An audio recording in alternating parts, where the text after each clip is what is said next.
Yeah, would you rather, Jayden Daniels or Justin Herbert? Daniels for sure. Hey, bro! Hey, they had to make it interesting. They had to make it interesting. I respect it. I don't think it's nothing interesting about it. I think it's Daniels by a mile. No, I'm talking about like as in like funny. Come on. What's funny about it? I'm talking about what y'all doing right now. Like that shit funny. That Bro. shit funny.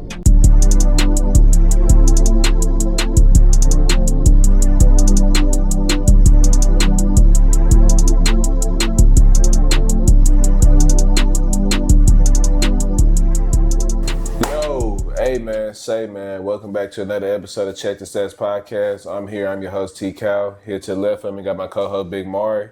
Here to the right of me got my boy Big Versea in the cut, man. Man, March Madness, we Sweet 16 both ways. NFL, we just had a big signing with draft implications that are going to go into it. The NBA getting closer to that playoff push. I mean, man, it's just so much to get into and shoot. I'm blessed to have the platform to speak the truth, the gospel, what y'all need to hear. So without further ado, Mark, let's kick it up. All right, man. So the Giants, man. What direction do you think the Giants will go in the draft with the Russell Wilson signing? I think it's a real hard. I think this is the hardest situation in sports as of now. In my personal opinion, just strictly because they truly needed a quarterback. And Russell Wilson, you gave him a 1 year, up to $21 million per year deal. So essentially, that's a bridge quarterback. Mm-hmm. So my thought process on the Steelers, you still bring in Shador after if he's available, and I don't think the Browns going Shador. I mean, this draft is up for grabs as we've seen with the Titans coming out saying that they're still fielding call for the number 1 overall draft pick. So, I mean, we really don't know what's going to happen in the draft. Like, this is the first draft, like, Abdullah Carter may go first. Travis Hunter may go first. Mm-hmm. Cam Ward may go first. Like, we really don't know. But for the Giants, they really need a quarterback. And I don't feel like you're not going to be in this position too many times. If you have a quarterback of Russell Wilson caliber, you want to be in somewhat of a contention. You at least wild card team. So I would say this is probably your best time to get a level of quarterback that could be the franchise, and I feel like you have to go Shador Sanders. And I don't know if I necessarily agree with that though, because for one, this move was essentially baffling to me in general, just off of what the Giants were trying to do. Signing Jameis Winston is understandable. Best case scenario, he can be a bridge quarterback, but you're realistically getting him as a backup. But signing Russell Wilson to that big of a contract for 1 year rental, essentially, on another proven deal for him, it's like, okay, maybe they're not necessarily as quarterback hungry in this draft as we thought. So I'm looking at them thinking that they might mess around and try to trade out of it. So they might mess around and try to get some assets for future drafts and some players that can help them win, at least be in a better position next season than they were right now. And if they are going to go quarterback, looking for someone for the future just to have under the realms of, whatever the Giants have in leadership-wise, then who's to say it can be Shador Sanders? Who's to say it won't be a Cam Ward? And like you already mentioned, Abdul Carter, Travis Hunter, we don't necessarily know where those guys are going to land as far as who's going to go number 1 and who's going to fall through the cracks up to that 3rd pick if they do keep it. But personally, I just feel like they're going to get rid of it and try to trade out of it. Essentially the same thing that Chicago did, try to finesse a desperate team who thinks that they found their diamond in the rough.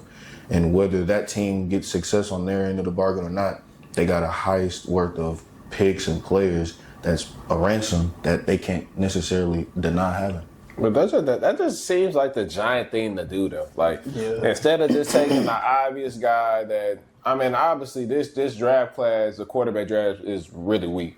But taking the obvious choice of at least try to get a franchise quarterback, attempt it. Right. You going bridge quarterback Russell Wilson, Jameis Winston as the backup, which is obviously fine, of course. I said Russell Wilson, Jameis Winston as your backup I'm pretty sure he fielded a lot of offers prior to accepting that Giants because, obviously what he did with the Browns. Right. But, I mean, I don't get it. Like, I don't get their direction at all. If they want to be what of a competitive team, I just don't feel like this is the way to do it. And then I feel like the talent outside of the quarterback position is such at a premium right now. Where especially defensively. Yeah. Even if the first two players come off the board aren't quarterbacks, they're skill position. Highly There's rated. still a hell of a lot of good players at the top that can really be the best player in this draft. How were they on defense this past season? I didn't watch the Giants play, I'll be honest. I mean, they're pretty bad. But, I mean, they have good players, but... They have talent, but it just didn't necessarily lead to the results on the field. Dexter So it was the Lawrence, coordinator? Brian Burns. Yeah, Brian Burns. I don't necessarily think it was essentially the coordinator's fault, but I mean, shoot, when you're in the Giants position and you win, 3 or 4 games? And you're often giving them the ball back just as much. So shoot, your defense on the field for a long period of time, and it don't matter how good your defense is, you're going to end up breaking down eventually if you got to come back on the field after another quick 3 and out, let me mind you. Right. It'll be interesting to see what Brian Daboll and Jim Mora and them do because, or not Jim Mora, but the Mora family, the ownership. Because I feel like a lot of people's jobs are at stake right now. The heat is only cranking up for Daboll. You've seen what he did with Daniel Jones, the quarterback whisperer. Got the job just off of the fact that he ended up elevating Josh Allen to heights that we didn't think he could reach without Daboll until he obviously proved us wrong. But with the past few seasons of them not going to the playoffs and essentially getting worse and worse, it'll be a tough ask for the Giants to keep Brian Daboll if they don't have some level of improvement next season. Pause. Are you subscribed to Check the Set podcast, man? While we on this pause, you make sure you go on that YouTube link and you subscribe to Check the Set podcast, or you gonna make my boy Omari sad, man. I'm going to do something crazy. But I wouldn't think I would blame that on him, though. I felt like the quarterback situation, I mean, Daniel Jones progressed tremendously. You can blame coaching or whatever the case may be, but all I know is that he remade Daniel Jones' image and got him a payday. Yeah, Daniel Jones. Mind you, do we know the name Daniel Jones? You know who Daniel Jones is? You know who Daniel Jones is? Mid-pack. But I mean, even with that being said, though, you know how quick NFL teams are in terms of change. I mean, this is a franchise that, even with recent playoff appearances here and there, they've pretty much been stuck in that mode of mediocrity, and they're trying to get back to them days of, the Eli Mannings, the Victor Cruzes, the Plaxico Burrses of the world, where they're trying to get to them Lombardis again. And this is a prideful organization. This is a historical organization, and they're trying to, reclaim what they feel is their rightful throne in the NFC East. And this level of mediocrity isn't going to do any favors for them if they keep it up. So why not attempt to cut bait when you get the opportunity, or at least any opportunity to do so, if they're not living up to the standards that you set? But do you think that mediocrity is going to continue to follow them, bringing Russell Wilson on board, which obviously we know his best days are behind him? He's coming there to really just be the bridge quarterback, help you out to a certain extent to get you kick-started, but it's still not going to be up to the levels of like a Washington. We had the expectation for Washington to be a contender this year. Right. Philly, they just came off a Super Bowl. We don't think they're going to be a slouch. So I think just everything that the Giants are doing right now is really had me baffled. It's not a strong quarterback class. So if you don't get one of those, though, it's not a guy in this class that I see right now that's just like, damn, like game changer. Day one coming in, like even Cam Ward. I like Cam Ward. Cam Ward has skill and talent for sure, but I feel like if Cam Ward and Shedeur Sanders were in that draft class prior, they would have been 6, 7 quarterback after obviously the first 4 or first 5 from, who is it, Caleb, Jayden, J.J. McCarthy, Bo Nix, and Michael Penix Jr. I think they're going behind all of them. And it's crazy, too, because each and every single one of them outside of J.J. because of injury reasons, pretty much living up to their expectations. Caleb has shown multiple flashes. Jayden, we just seen what he did. Bo Nix took a squad that ain't have no business being in the playoffs to a winning record. I think that's a lot of coaching, though. I think Bo Nix did his job as well, but I think Sean Payton's a hell of a coaching. Yeah. He put it on display for sure this year. A quarterback and a coach is the best marriage in the NFL. So if you got that right, it solves a lot of problems. For sure. The Giants. It's a little. The position that they're in is strange. I'm not gonna lie. Like they signed Russell Wilson. They signed Jameis Winston. They also signed Tommy DeVito, if I'm not mistaken. I think they signed him back as well. So that's 3 quarterbacks that you have, which is like kind of strange. But if they go, I'm not gonna lie, if they go quarterback in the draft, say for instance they go Shador, that wouldn't be bad, but it's like that'd be. I think that's a pretty great group for them to learn. What's that? Damn, dang. What happened to Dan? Just read it out. Out indefinitely? Yep. Damn. Thrombosis. He got. Oh shit! He got a blood clot. Yeah, blood clots. That's that stuff that Chris Bosh had. Damn, prayers up. For sure. Prayers up. Oh my goodness. Damn, damn. I bet. But with the Giants, that's a little strange. They signed 3 quarterbacks back. I think did they not sign Tommy DeVito back? Mm-hmm. They signed him to a 1-year or a 2-year deal. Yeah, he back. So if they do pick up Shador, I feel like Jameis Winston and Russell Wilson, those are good quarterbacks to learn from for him. But I mean, the guy trains with Tom Brady, so I mean it'd be beneficial. If they don't go quarterback, I say they can go defense. They can go skill position because there's so many talented players in this draft, especially like at the defensive position. This is a defensive class, as you can see, especially like at the D-line, edge position. So if they don't go quarterback, I say they go defense, man. They go get them a DN out the draft. There's a lot of them, you know what I mean?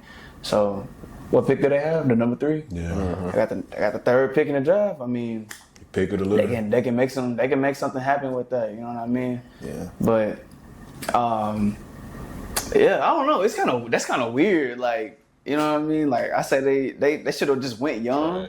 They should have just went young and picked up Shador. If they don't, but like, I don't know. It's such a weird situation for them. I'm not gonna lie. Like it's just confusing me. You know what I mean? Because you got 3 quarterbacks, and then there's talks of like Shador wanting to come to that team and that they're very interested in him. So it's like. Every team above them in the draft has like a distinct need. Right. And the Giants, like obviously you feel like they would need a quarterback. But at the same time, when you sign someone to that high of a contract on a 1-year deal, he's essentially a bridge. I feel like they're damn near kind of preparing for someone in free agency that we may not know about in the upcoming season, or someone in the draft, and they're just hoping and praying that somebody pops off and they don't have the greatest of seasons to where they're in this position again. All right, on to the next topic though, man. With the addition of... Sorry. Like, pull your shorts down. Oh, yeah. That nigga looked last video.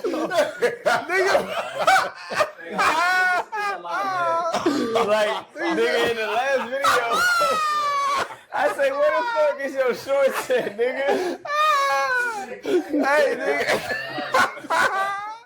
Do y'all think they should go like wide receiver? I know they have a pretty solid wide receiver core. Yeah. That's if but they signed Cleveland or Tennessee don't get them first. Are they gonna let him play both sides? That's up to the team. No, that's up to the team. We're just gonna see. Damn, that's. Do you think the Giants are facing a talent issue or a coaching issue? Talent. I think it's ownership, bro. Talent. I think it's ownership. A talent issue. Like, why isn't it coaching? Shoot, when you got subpar quarterback play like that, I mean, you're not expecting to win too much. You have a quarterback in Daniel Jones, Tommy DeVito. I mean, it didn't matter who you threw out there at a certain point. They was giving the ball to the other team at a high frequency. Thanks. So, I mean, none of those guys were proven to be the guy. And in the league, to be competitive, you have to at least have a solid guy, or you have to have a, distinct identity, which for most cases, like the Eagles, their identity was running the ball. Even though they got Devontae and they had A.J. Brown, but their main identity was Saquon in that offensive line. So I feel like with the Giants, they don't have none of that. Like the line is bad, quarterback play is mid, running back was okay. Tracy, it was year 1. He got better and better throughout the year, but obviously there's better guys out there. And with Neighbors, it's like it was Neighbors or bust. Wanda Robinson was somewhat solid, of course, but I feel like he really exceed with actual quarterback play. Darius Slayton, I mean, I'm not the biggest fan of him, but I mean, for each his own. So I just feel like the coaches couldn't really do too much with talent like that without a competent quarterback to give the ball to the accurate weapon. But you still feel like they should go quarterback. Of course. I mean, you can cut a quarterback just like that, but the 1 year deals, you can get off of them easy. But Like, the thing about that, though, why I disagree about that aspect, or at least the aspect of how it's a coach, not a coach, a talent. Yeah, I feel like it's an ownership issue because why isn't it a talent issue? Because you enabled that talent. Everybody and their mama could see Daniel Jones wasn't worth $40 million a year. Everybody and their mama could see the level of players that they would sign and amounted them to not necessarily being the level of productivity that they would expect. At least the Giants would. I mean, hell.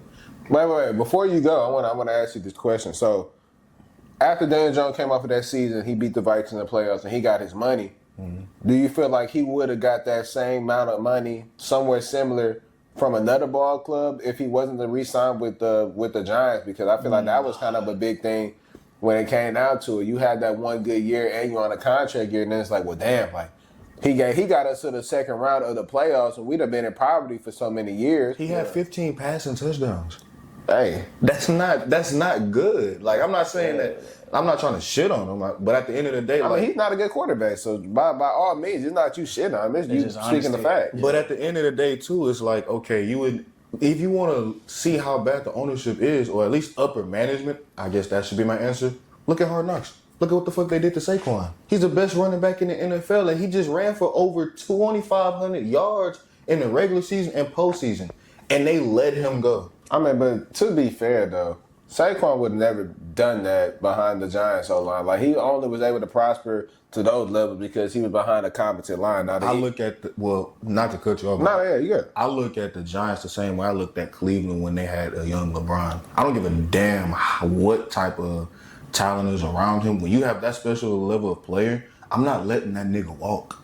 You know what I'm saying? If I'm going to not letting him walk. But I'm just saying, though, like, you can't. Who? You need to talk to Nico Harrison. At least he got something out of it. Yeah, 80, for as bad 80, as that 80 trade was, I mean, at least he got something out of it. Still got Kyrie. But Dan Gilbert didn't get shit for LeBron.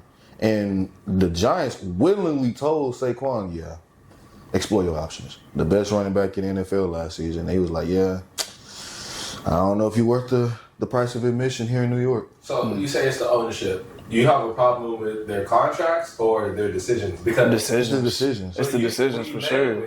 Was the money you paid him and then look at the season he did. That's how it works. You pay them and then they go out and play. Okay, well then you looked at the same thing. We could all see that just as well as Saquon was worth admission, we could see that Daniel Jones wasn't worth the price of admission. So it goes both ways. I don't think, but at that point in time, though, you going off of trajectory. You going off of, okay, like he got us to this point. Despite Saquon being Saquon, Daniel Jones got us to the second round of the playoffs with, obviously a heavy load of Saquon Barkley. So obviously I understand it from your standpoint, and obviously everybody in the room knows Saquon Barkley was the best player on the scene, the heart and the soul of the New York Giants. But as far as how the NFL works, quarterbacks have a longer life expectancy. But look at in the Vikings, NFL. Though. Look at the Vikings, though. They got rid of Kirk Cousins after another playoff year.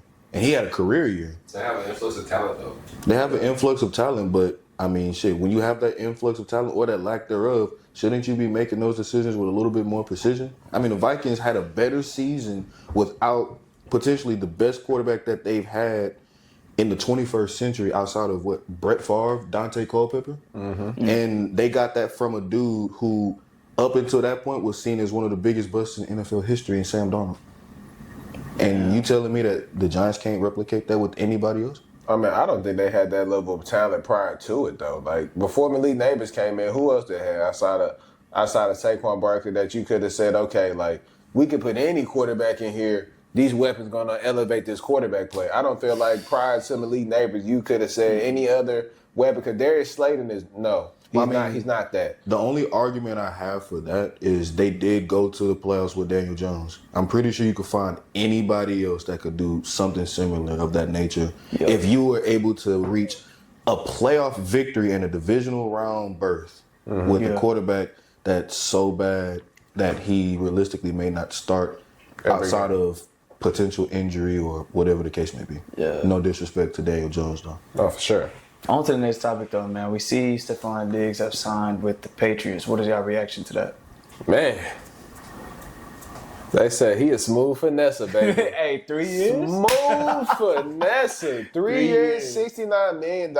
Ooh. I mean, I feel like it's a tale of two. It's a tale of two sides. Yeah. I feel like one side, Stefon Diggs, you got I don't know how the contract is set up because it's so new, so I don't want to speak on the construction of it, but $26 million guaranteed out of a $69 million contract, that's essentially about a 1 year rental for real. Seriously. I don't know how much. I'm pretty sure his first year will probably be fully guaranteed. I mean, $23 million for a receiver of that caliber. You just kind of get that money out the way year one. You probably owe him about $3 million that next year, and then he's going to be a tradable piece or a cuttable piece. Right. Saquon, I said Saquon. Stefon Diggs, he regressed tremendously in Houston last year. No offense. I thought he was going to be similar to somewhat of Buffalo Stefon Diggs, but it wasn't meant to be. I think now he's more of a slot. I mean, what stood out a lot with Stefon Diggs, in my opinion, why I was so hyped on him and why I thought we were going to be the best receiver core in the league when we got him was his separation, his route running, Right. his yak.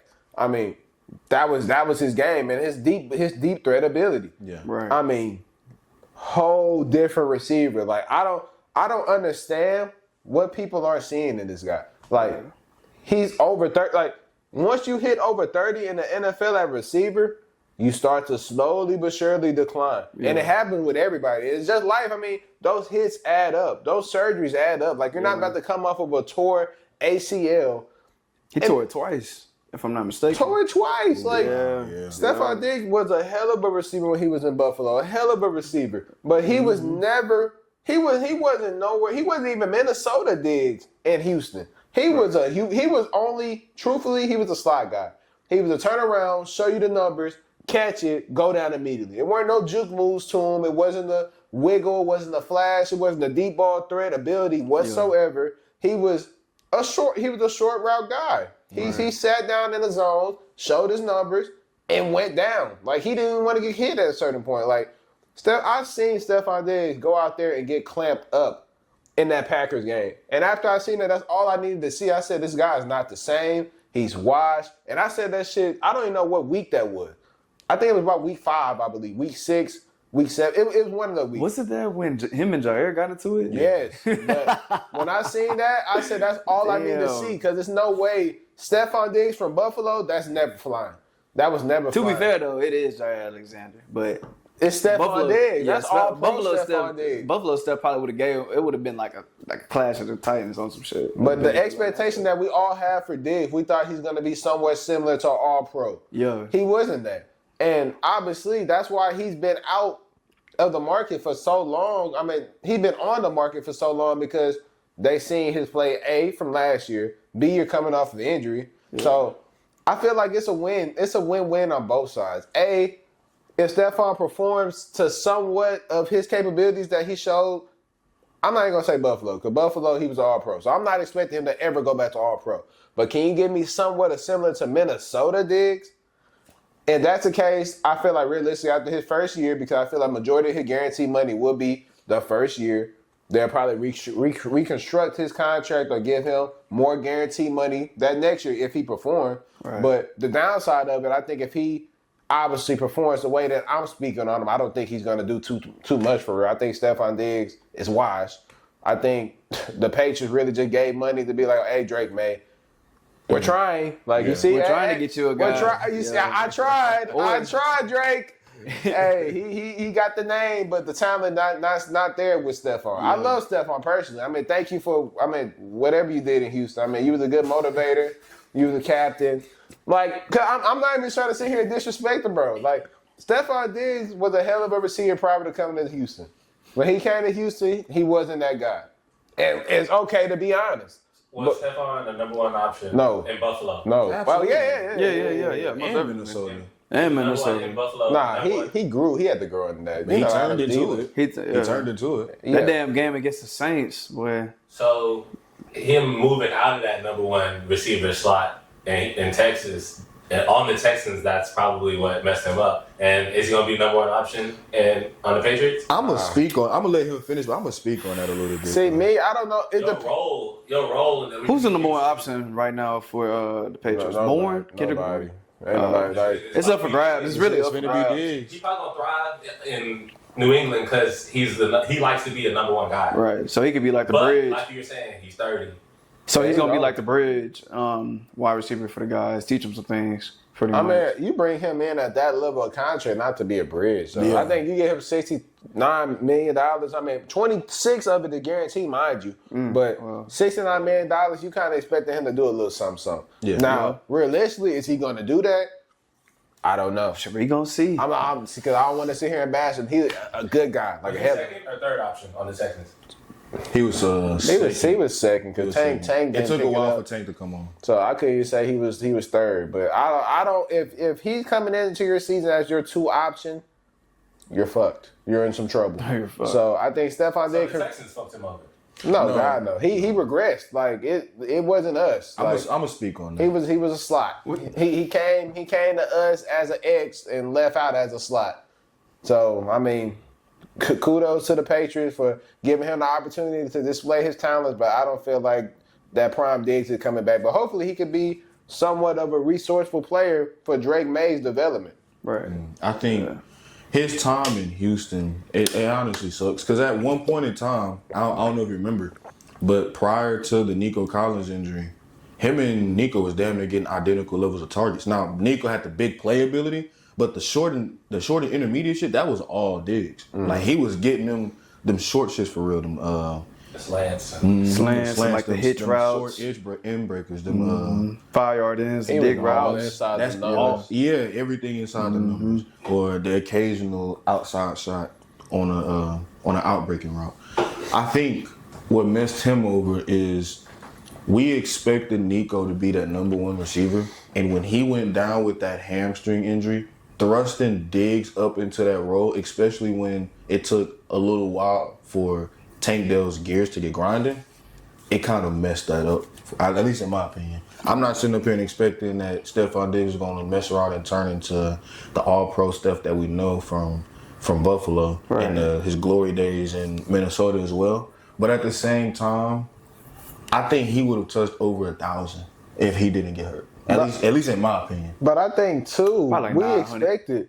But I think we all expected him to at least not drop up to that level after you coming off of a season you had in Buffalo the year prior, though. Yeah, Nah, absolutely. I'm Cause not saying I think that's going from a number one option to a number two option. Because like, if you're the number one guy, that's like saying, how about this? Do you think Stefon would have had a successful season in Houston if him and Nico would have switched I think- 1 and 2 slot position? I think a lot of that has to do with like the way I'll say people outside of like the mainstream Texans fans kind of viewed him prior to the start of the season. That's the Like one. there's a reason that if you hop on Madden right now, Stefon Diggs is still an X Factor. Like that is insane. But the fact of the matter is his namesake carried so much weight, especially after that trade. People looked at us as title contenders, not because of Joe Mixon, not because of Daniil Hunter, not because of Aziz Al-Shaair, and not because of not only C.J. Stroud, but because we acquired Diggs, Stefon Diggs with a young ascending star that people did not realize was going to turn into one of the best receivers in the NFL. Right. But I think it's speaking on the Patriots signing Steph. I think it's a plus on both ends. Shout out to Stefon for getting a contract of that magnitude after that injury. Hey, so many bills you got to bury. So I'm gonna feel like Stefon Diggs. How many games the Patriots won last season? They got the number one. No. They got the they number don't have the number 4. one. They got the number. They don't have the number 1 pick, but they got a number 4 draft pick. They got So the it number ain't like 4 they draft did anything. Maybe about relative. 4. Maybe 5. Maybe 5. Can we pull up their record real quick? Yeah. Yeah, let me look at They you. lost double-digit games for sure. My question is, will they win more games?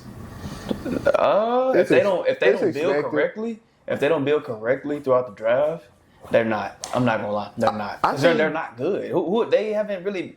What moves have they made? Middle win. I think I think Christian That's good. Gonzalez coming back from injury really helped. For sure. mean, They yeah, got Carson that Davis too from Detroit, so That is true. that's 2 cornerbacks in them too. You got Their biggest issue, I think, is just Offense.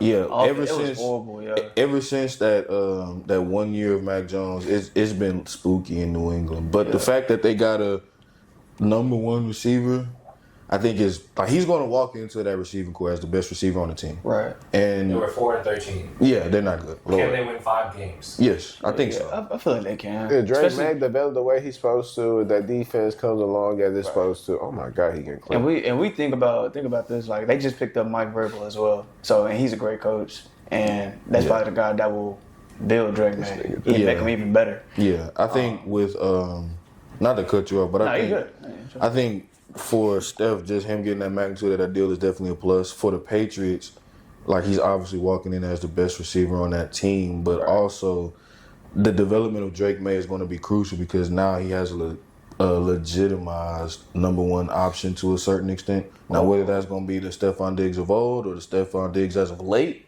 Right. it depends. Time will tell. But I think the Patriots got better with him on the team? By default, I have to say yes. Yeah. Because it's a move, but I mean, I don't feel like he moved the needle whatsoever. No, I ain't saying they're going to mess around and be on top of the world, but I will say I wouldn't be surprised if New England doesn't finish last in the division again. Right.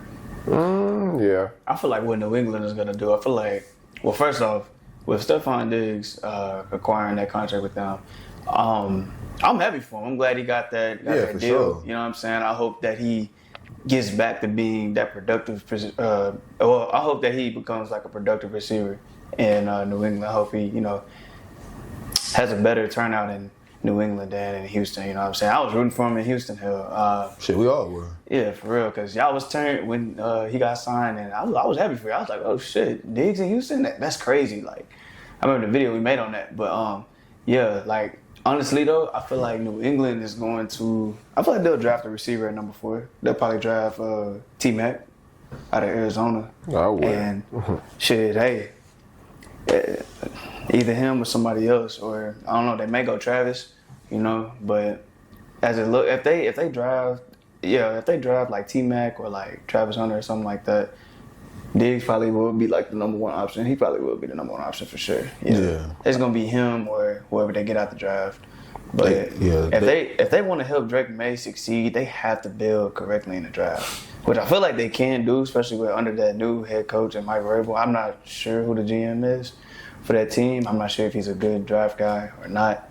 But I know they fucked up with picking up what was the 2 receivers they drafted out of there? Polk. Shout out to Polk. I fuck with him. Jalen Polk. Yeah, he was nice in Washington.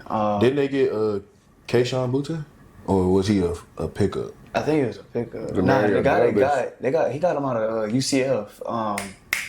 Javon Baker. Baker. Yeah. Yeah, they got Baker, and they were supposed to they both had crazy seasons that year when they got picked up, but they didn't really do much. Polk was having drop problems, and I didn't really see much from Baker.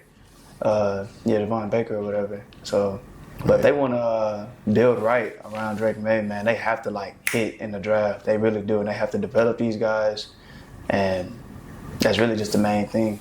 Yeah, it's a reconstruction after the departure of Tom Brady, and we thought they was on the right path after the season Mac Jones had. Hell, he went to a Pro Bowl in his first season, and then we seen what they looked like after, and then to the point where Robert Kraft had to step away from his duties as a involvement in the decision-making process for when they drafting players and stuff like that. Mm-hmm.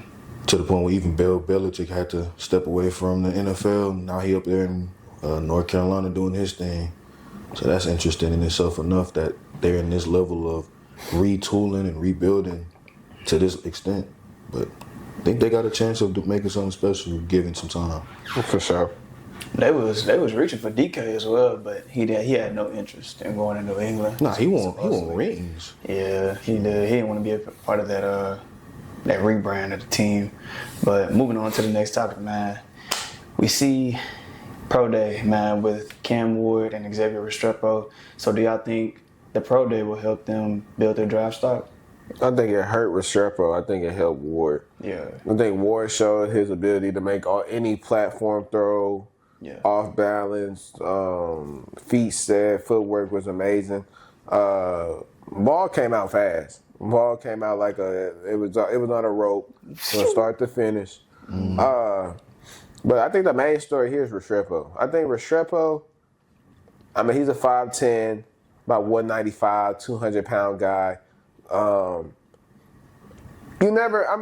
Originally turning on film, you don't look at him as a burner. He's never been a burner. If you watch Miami play, he was never a burner. He wasn't. But he was a route guy. what he was, though, was he was back-to-back 1,000-yard receiver. Yeah. Had 11 touchdowns this year. I mean, that 4.83, I mean, he came out on social media literally, and it's funny because I seen it like probably 3 hours ago. He said that he tweaked his hamstring before running his 40, and that's why it was so slow. It was mind you, he ran a 4.83. So, I mean. I thought he ran a 4.7. Damn. No, he ran a 4.83. So, they just look for a receiver. yeah, it's by far probably one of the worst 40s ever documented at a pro day. But, I mean, I respect him going out there, having hearts and running, but at the same time, I feel like that harmed him in a sense. Yeah. Teams are kind of looking at him like, damn, like. We thought he'd be better. But how did he do during his route running? I didn't watch. I mean, he's a great route runner. That's his knack. Short area quickness. He's a great yak runner. He's a great yak receiver. He's able to create separation though. Of course. From what I see. Shoot, I mean, I feel like numbers only matter to a certain extent because I feel like at the end of the day, I mean, a 4.2 guy, he's not gonna go out there and give you the same production. Like, shoot, Cooper Kupp. We can look at him for a prime example. Dominant slot. I don't remember what he ran in the combine, but it wasn't nothing pretty. Yeah. Probably like a 4.5, 4.6, maybe. But that's what I'm saying though. Like speed. I'm not gonna say your football speed is different from game speed. A 40 times speed. Yeah. So I feel like with him, you see it on the tape. He can play ball. Oh yeah, most definitely. I think any team that got discouraged because he ran a 4.83, you're insane. You didn't watch any film. You always get lied to by the receiver. Shoot, y'all seen what they did with Todd Thornton out of Baylor? Shoot, they took him high in the second round, New England a couple years ago, and shoot. John Ross, prime example. He had no route tree. He couldn't run nothing but go balls. But that's what I'm saying though. Like, shoot, all these receivers that come out fast, that doesn't mean they're good receivers. So with him running such a slow time because he didn't run at the combine, I'm not gonna knock him on that. I've seen his film. I've seen him play live. He was a really good slot. He's gonna come into the league day one as your wide receiver 3 in the slot, able to create that quick separation, be a quarterback's best friend, and he's gonna be fine. I feel like he's gonna be more NFL pro rated than a lot of these receivers that we got ahead of him. Right. And that's okay. And shoot, hopefully Tennessee ends up getting him so he can team back up with his college teammate because clearly that 40 time got a lot of scouts dropping him from day 2 to day 3. Which I think realistically, that's where he should have low-key been anyway, a day 3 from like round 4 to 5 pick. Right. But Restrepo was a really good receiver at Miami. I don't want nobody to get fooled just because he ran a 4.83. He can play football. He doesn't look like a 4.83 playing football. He got away from a couple people when he had some breakaways. And he's great at what he does. He's a slot. He's going to come in wide receiver 3 day 1, and he's going to be productive. Yeah. That 40, in my opinion, like he said, man, that 40 isn't everything, man. If you can play ball, you can play ball, bro. There's I can't name them off the top of my head, but there's some receivers that haven't just ran like the greatest 40 time, but they came out and they had hands, they can run routes, they can create separation. That's all that matters at that position. Like speed isn't everything at receiver. They tried to do that with Isaiah Bond. Bond can run routes, he can create separation. Like, and they were killing him, and he ran a 4.4? He just came out and ran a 4.3. I think it's because of how he talked. I mean, he was talking. Yeah. Like, he was talking crazy. I'm not gonna lie. But you trying to defend this? I'm not trying to defend it, but I'm just saying, like, they're making it seem like, oh, that's like he's not gonna be good. He's not fast. This and that. I'm like, nigga, a 4.4 is still good. Like he just ran 4.3. But don't talk crazy. Yeah, don't talk crazy though. He was talking about breaking his Jayden Worthy record. That's just some competitive thing. Like, this is a competitive thing. But I mean, that's just what it is. I agree with you, but still though, like, there's more than just speed at the receiver position. Speed is just a fucking plus. But yeah, I agree with you, bro. Because Xavier Restrepo is gonna be a great receiver. He's gonna be a great 3 receiver. His separation, his route running. Hell, he looked faster, like, in game when I was watching him. And for a guy that's what 5'10", 5'11", bro, he has great physical catchability from what I'll be seeing. Like, and he'll be having like defenders burnt. That's the crazy thing. So it's like that hamstring thing probably was like True. legit. Yeah, that's what I'm saying. I believe it. I think I'm gonna keep it a buck. I'm not the most familiar with his pro day, but I am familiar with him as a receiver. Yeah. Now hearing 4.83 as a speed, that's not good. But what we do know about the NFL is speed is very, very deceptive. It can go good and bad ways. Speed can be very deceptive for any position, wide receiver included.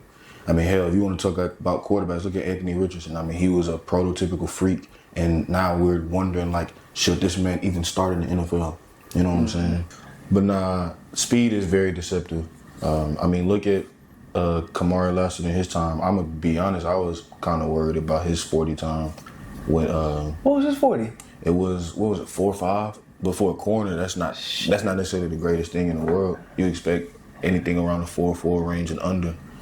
But just off of that alone, speed is very deceptive, and you have to understand that numbers don't lie, but numbers can be very, very misleading because of the fact that the tape doesn't lie. The tape does not lie whatsoever. And if you look at his game, he's a great route runner. He was very, very impactful for Miami. We all know what Cam Ward does and what he was able to do at that program and how he's been able to turn around UIW and Wazoo and put Miami back on the map to a certain extent.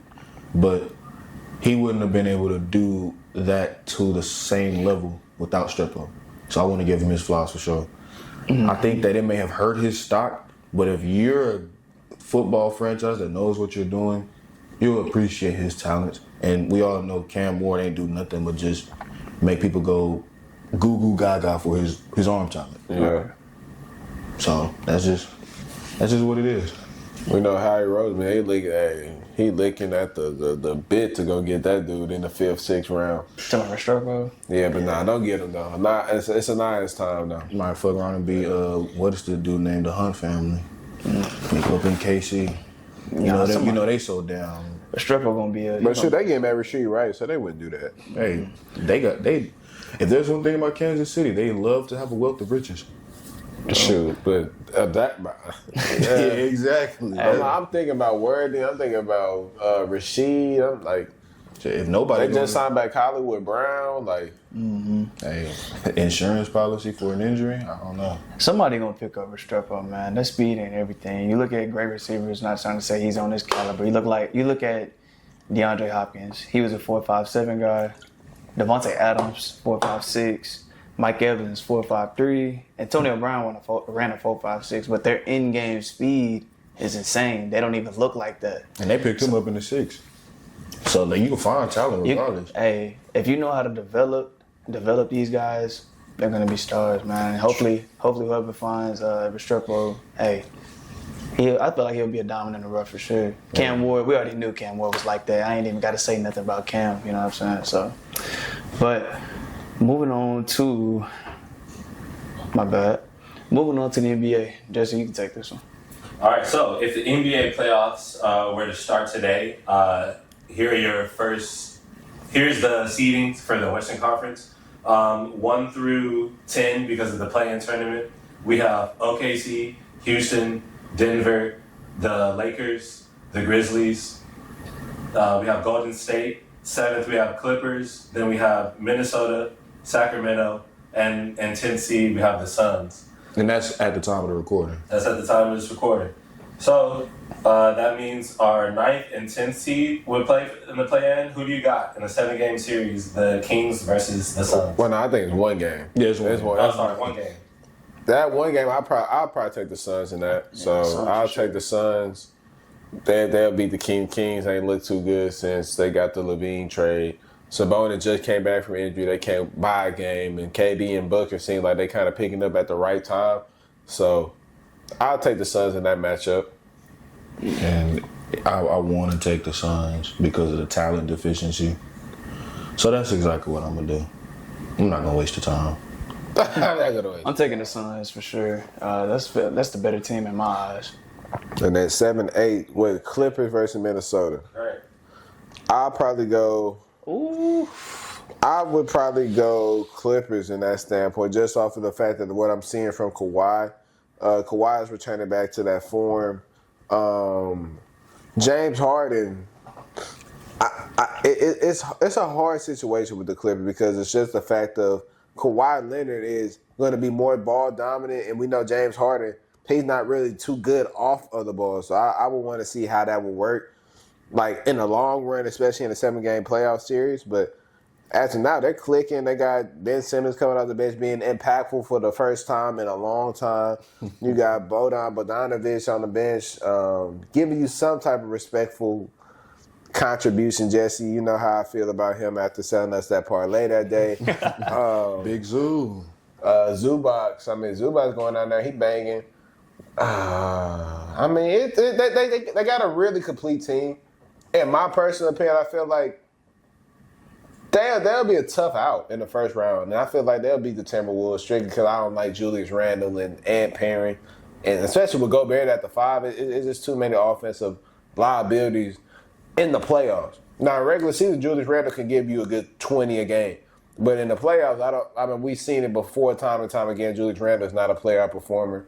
He's going to disappoint once again. I'm not trying to speak into existence. I'm just going off of what I see. I'm just going to say it right now. The loser of this game is still going to make the playoffs because I feel like they're going to beat the Suns. Mm-hmm. But I'm going to lean the other way, man. Well, we have 9th and 10th playing each other and 7th and 8th playing each other. And then the winner of... The loser of 7 and 8 plays the winner of 9 and 10. Yeah, whoever it is, they're beating the shit out of the Suns. So you say the Suns and the... I think the Timberwolves and the Clippers make it regardless of whoever wins that 9-10. But you just feel like the Timberwolves will be 8, and I feel like the Clippers will be 8. Now, for my standpoint of my team, I would want us to get the Timberwolves at 7. Because I feel like that'd be a little easier matchup. And let OKC face the Clippers and see how that goes. Yeah, there are no bad teams in the top 8 of the Western Conference. Not at all. As usual. But I got Minnesota in that matchup versus LA. Go ahead. I got the Clippers. I feel like they're the better team for sure. I mean, yeah, Timberwolves, they got Ant. But like Tyler said, man, hey, they got Kawhi looking like Kawhi again. He was killing against us. We had no answer for him, honestly. I mean, Caruso, he put the clamps on him like a few times, but other than that, he was balling. So yeah, I'm gonna go ahead and say the Clippers. So we got Clippers taking the 7th seed, and then for 8th seed we have Suns versus Timberwolves. Timberwolves. Damn. Yeah. Keep it short, sweet, to the point, Timberwolves. Timberwolves. Timberwolves. I'm gonna go Timberwolves and go crazy. And he playing KD, so that's gonna give him more of a boost. We saw how that looked last year too. So now the matchups that we have right now would be OKC versus Minnesota. I got them versus LA. But we going off of just majority rule. So 2 out of 3. Either way, regardless, I'm assuming know who's gonna win whichever series. All right, so we'll go OKC versus Minnesota round 1. We'll go Houston versus the Clippers. We'll go as currently constructed. Yeah. Nuggets versus Warriors, and 4 or 5 we'll have Lakers, LA versus Grizzlies. Yeah, LA versus Grizzlies. So in OKC versus Minnesota, who do y'all have? How many games and why? Now OKC versus Minnesota? Yes, what are the games? So like for example, I got us dubbing them for sure. OKC in 5. But I'll say OKC in 6 though. Yeah, I say it'll be a good little matchup. I say OKC in 6. Yeah, they're gonna compete. Timberwolves, they're gonna compete. They're not a bad team now. You know what I'm saying? They got Ant, they got Julius Randle, they got some guys on that team. You know what I'm saying? But I just feel like overall, like OKC is just a better team. Every time you think it's gonna be a good game versus OKC, it's always a blowout. Always. So, I mean, they're a great defensive team, so I feel like number 2 ranked in defense. They're a great team in general. Yeah. I feel like they're deep. Hopefully this year Jalen Williams comes to the party and shows why he was an all-star select this year. I feel like they're finally complete with a big man on the inside as well, with Hartenstein coming in. Then you have your grimy defenders in Alex Caruso. You have Carson Wallace. You have Casey Wallace. Case and Wallace. You got Lou Dort. You have you have an abundance of riches. You got Wiggins coming off of your bench as Isaiah a Joe coming heater. off. Amari boy, Sigma man. Isaiah Joe. I forgot he was one. Separate question: who has a better bench, the Celtics or the Thunder? The Thunder. I mean, not the Thunder. Depends on what you want. Celtics. Depends on what you want. Like what The you Celtics. What is better? Is it better Who's a offense? more productive bench? He said, I don't know how many other ways I gotta put it. I mean, when I look at it, okay, see, they got more shooters on the bench. Like the Celtics, they got Pritchard. What? Pritchard, Hauser, what's his name? He not on the Now bench. White start. Wait, hold on. Yeah, let me finish. Yes, like they both have shooters on the bench, but I feel like the Celtics, like that bench, is more like, I don't know, they're more solidified. They have more size. They just have guys that have like that role player, like starting role player ability, if that makes sense. Like they can be starters. Like our bench guys, they're good. Don't get me wrong, them niggas nice, but like they not fucking with the Celtics bench. I'm not gonna lie to you, they not. Yeah. Until they show me otherwise. We beat them, but like, you know what I mean. All right, Houston versus the Clippers. I got Houston at 7. I feel like that would be a extremely competitive series for sure. I don't think it's not gonna be easy, but I feel like us being young, I feel like a lot of teams, a lot of fans, they're expecting Houston to be the easy out. If we can just get the 7, we can have an easy first round dub, and I don't feel like that's the case with us at all. I feel like our guys are going to end up showing up, and Man Thompson.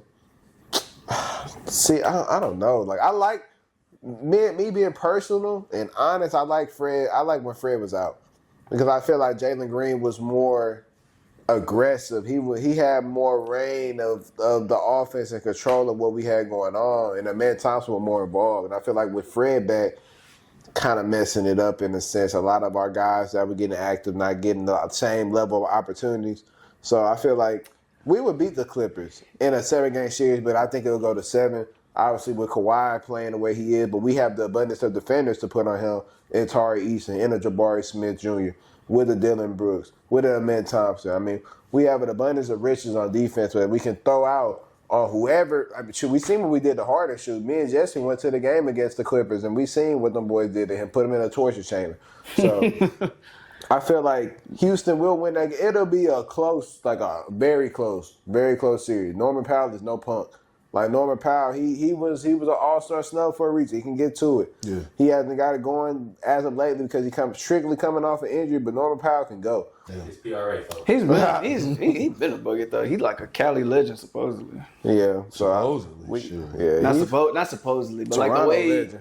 Paul George talking about him on the podcast, he was like he's like that. Like, Oh no, for sure. All he needed is an opportunity to start. yeah. That's literally it. This might mess around be the best series if it stands like this in the NBA. At least in the first round, for sure. But obviously, even if I take away the bias, I'm rocking with Houston. I just don't know if I necessarily, and I'm not wishing this at all, I'm knocking on wood, but history has shown that Kawhi, regardless of what level of his career he's at, not the most available when it comes to the games in April, May, and June. So I hope that's not the case. But also history has showcased what Harden has been able to do in these type of high leverage moments as well. On our squad and on other squads as well in Brooklyn. Don't necessarily speaking much about the Thunder because he wasn't the same player, but we all saw what that was. And on what we seen in Philly as well. It didn't necessarily show up as a grand rising. That'd be a hell of a narrative, though. Harden versus the team that he was at his best. That'd be insane. But I got Houston in 7. This is probably gonna be the most competitive series for sure. Me personally, I'm gonna take Houston. I don't know. I just like Houston. They got that dog in them, man. How many games? I say 7. Yeah, I say 7. It'd be a close little game for sure. But yeah, Houston just got that dog in them, man. It's just something different about them. I feel like they're one of the slept-on teams in the West. So like they're a young team, but they're up and coming. You know what I'm saying? Your boy sold me the other night. That boy Jalen Green. How the hell did he only have 7 points And I understand like Fred VanVleet, you know what I'm saying, he had like 30 something or whatever, but That's the biggest. it's just like you're Jalen Green, bro. Like you're like the main face of the damn team. You go anywhere, your face is you in a Rockets uniform. You feel me? But you know what I'm saying? Yeah, that'd be a great series. I feel like Houston would take that win for sure. I feel like they're a very good constructed team as well. So is who talking about the Clippers? So is the Clippers. But if Kawhi is not available, and if James Harden isn't playing how he should be, how he does in the regular season and the playoffs, and they all know about the history with that. If they don't like elevate their play, if Kawhi goes down and James Harden doesn't elevate their play, they're out. It won't even be a 7-game series. It really won't, because that's like their two main guys. But now if Kawhi stays healthy and Harden just becomes regular season Harden, I ain't gonna lie, Houston gonna be in trouble. Well, it's gonna be a good series, but like y'all gonna have to put a muzzle on them boys. But I for sure got Houston winning. I feel like they're just, I don't know, they got that go get it about them. Honestly, I like Houston. I watched them play a few times. Well, I watched them play a few times this year. Went to a game personally, and they're a very good team, man. They're a team that a lot of people sleep on. So I say, watch out for the Rockets, man. Yeah. Sorry to bring the Suns back up again, but they need to be very cautious, and they should honestly be ashamed of themselves for having a pretty healthy season and having the same record right now as Dallas. With a title-winning coach, I might add, and Budenholzer.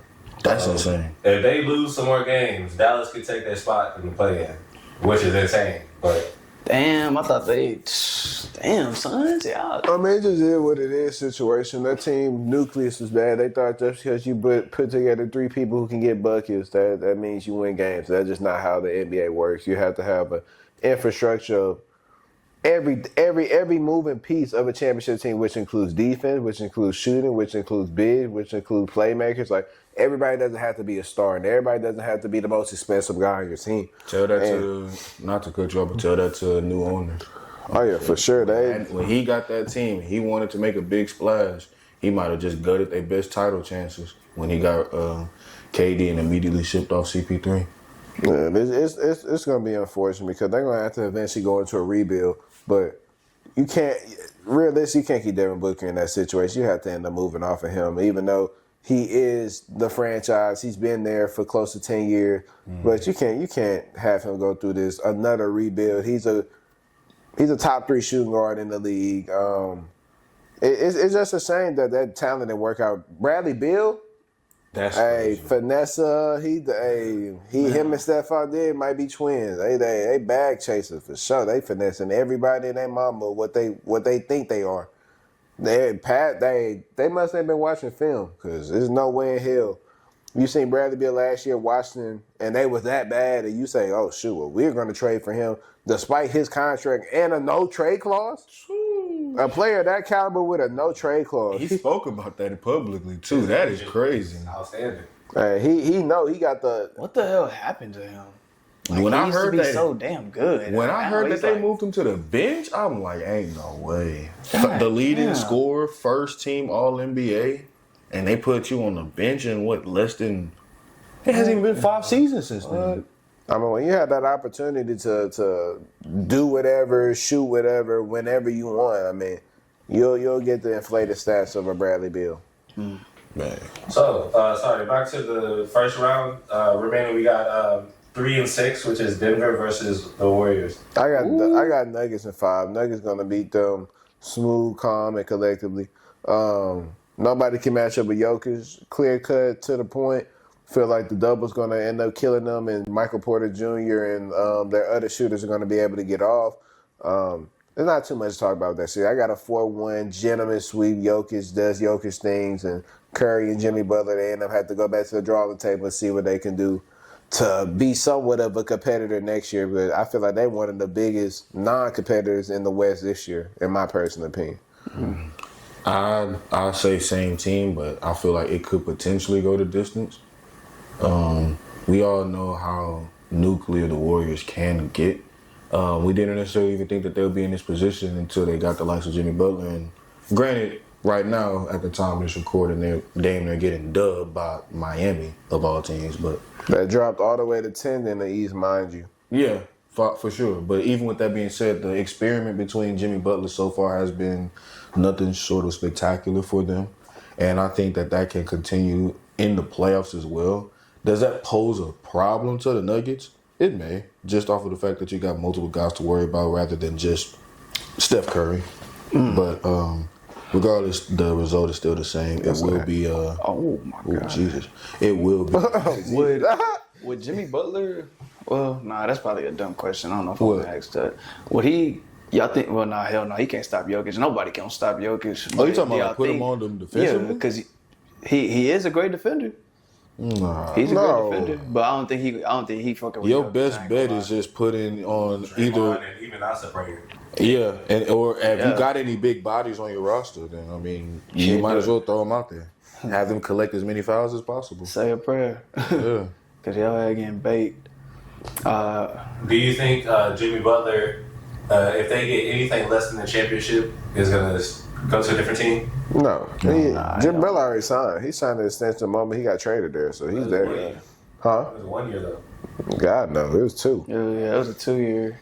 And even then, I mean, they kind of prepping for Curry's departure, like Yeah. his road into the sunset. They might as well keep as many big marquee name players as possible at this point. Nah, for sure. And that matchup, I for sure got Denver. Denver is obviously the better team in my eyes. Yes, the Warriors are a solid team, but they can't even beat Miami. Miami, they're always a sleeper. They're always a sleeper.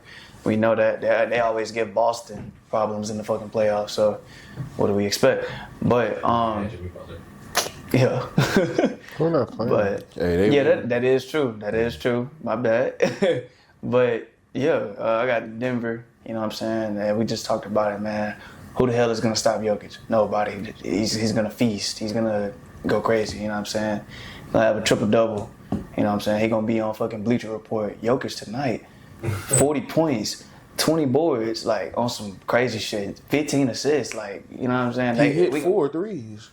Five, like, hey, made all threes, hit 5 threes and shit, but like, you know what I'm saying? Yeah, I got Denver winning that for sure. I said take the over and Jokic for all 7 games or all 5 games. Damn near. Yeah, hey, I Damn mean, near. When I seen yeah. him drop 30, 20, and 20, y'all thought I was lying when I said he gonna mess around and get 65 PRA on the regular, and he went over that shit. So I'm like, hey. What the fuck? Last but not least, we got the Lakers versus the Grizzlies. Lakers gentlemen sweep. Lakers and Lakers finna dub they ass. I feel like that. I don't believe him. I feel like playoffs gonna come. Ja Morant. Yeah, it's dependent on him.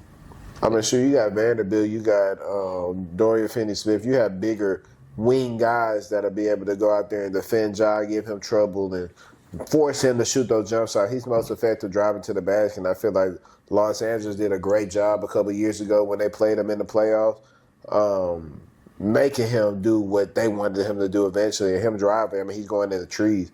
Now, mind you, LA don't have trees because they trade away all their bigs, so they really just a wing-heavy team. But they have hella defenders on the wing, and Jared Vanderbilt, obviously, he could be a caliber first-team all-defensive player if he ever played enough games. Dorian Finney-Smith is a hell of a defender as well. Rui Hachimura is no slouch.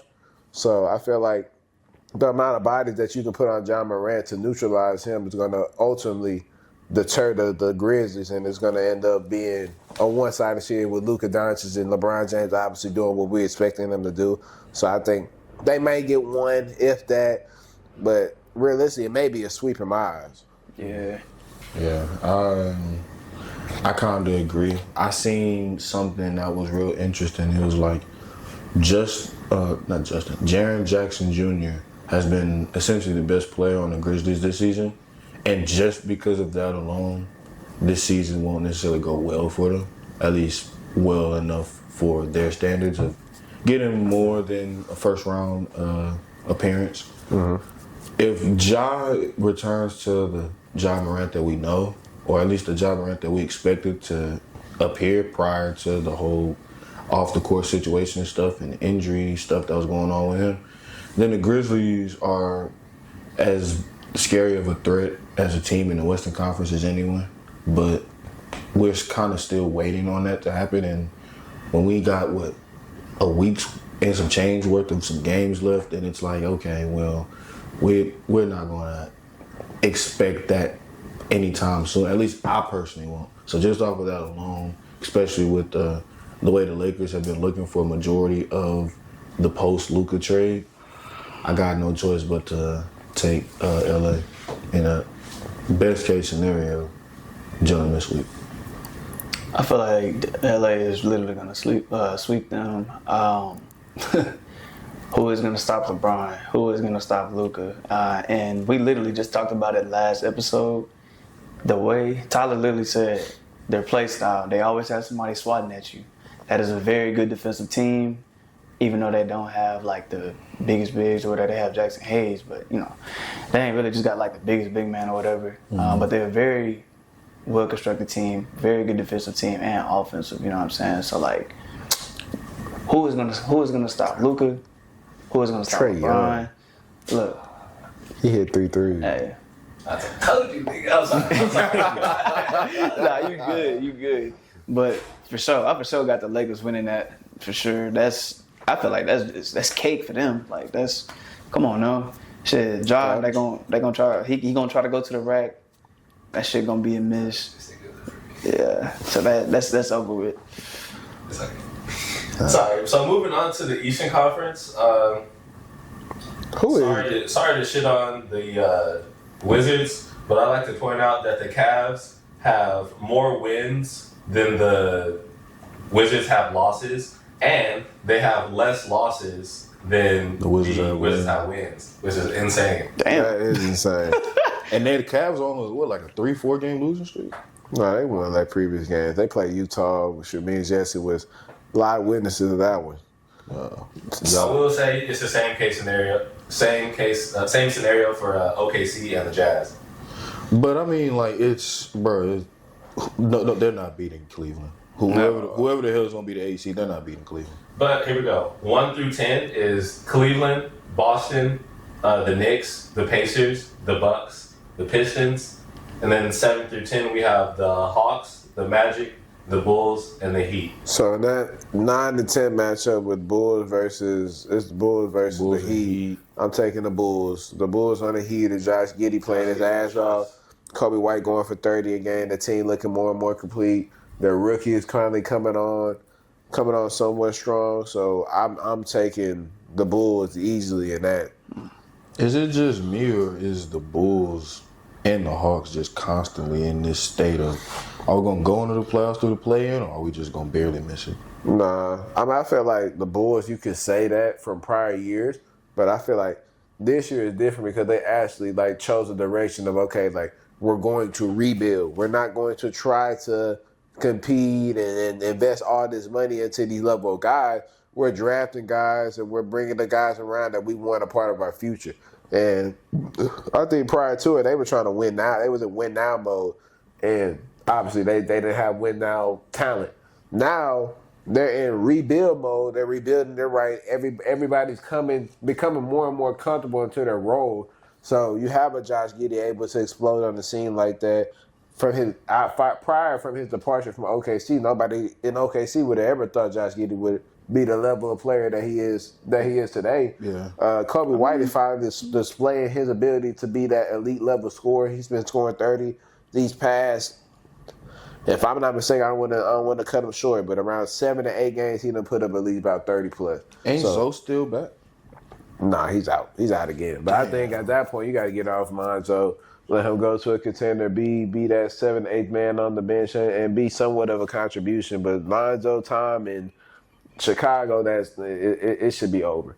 But I think the Bulls for sure are coming on hot at the right time, and I feel like they'll be a real scary team going into the playoffs if they're able to make it. So I got them beating the Heat by far. Maybe I'm being swayed because of the game in the background. It's the Warriors versus the Heat, but Miami, I wouldn't be shocked if they won this game. I mean, this one game for the marbles of potentially fighting for a playoff spot. Who's to say that the ball doesn't swing your way? I've always been a fan of Davion Mitchell since the days that he was at Baylor, and especially what he showed in Sacramento. Andrew Wiggins has been heating up as of late. I'm never going to sit up here and disrespect Bam, despite him being compared to other centers, other big men in his own conference, let alone in the NBA. I think he's productive as in his own role, and I got some level of faith that Tyler Hero can potentially make another progression in his offensive bag work that can propel the Heat, at least for one game.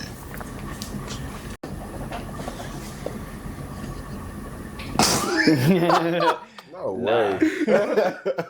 He pointed at him and everything. I was like, Nah, I'm playing. Yeah, in that matchup, for sure got the Bulls. Buzelis has been on a little run. Giddey, shout out to him. You know what I'm saying? He's been on a run. Kobe White, he's been playing good. You know, that whole little team has been. They've been on a little run lately. I'm happy for the Bulls. I like them. Who was the team they playing against again? the Heat. The Heat are, yeah, my bad. Yeah. The Bulls, man. Yeah, The Heat, they're a pretty solid team, but I just feel like the Bulls, if they can bring what they've been bringing, like what they've been doing into the playoffs, you know what I'm saying? It's over with, you know what I mean? Like, the boys keep playing how they playing. The dudes like I just named, hey, the Bulls gonna get them. All right, so now we got 7-8. We got the Atlanta Hawks versus.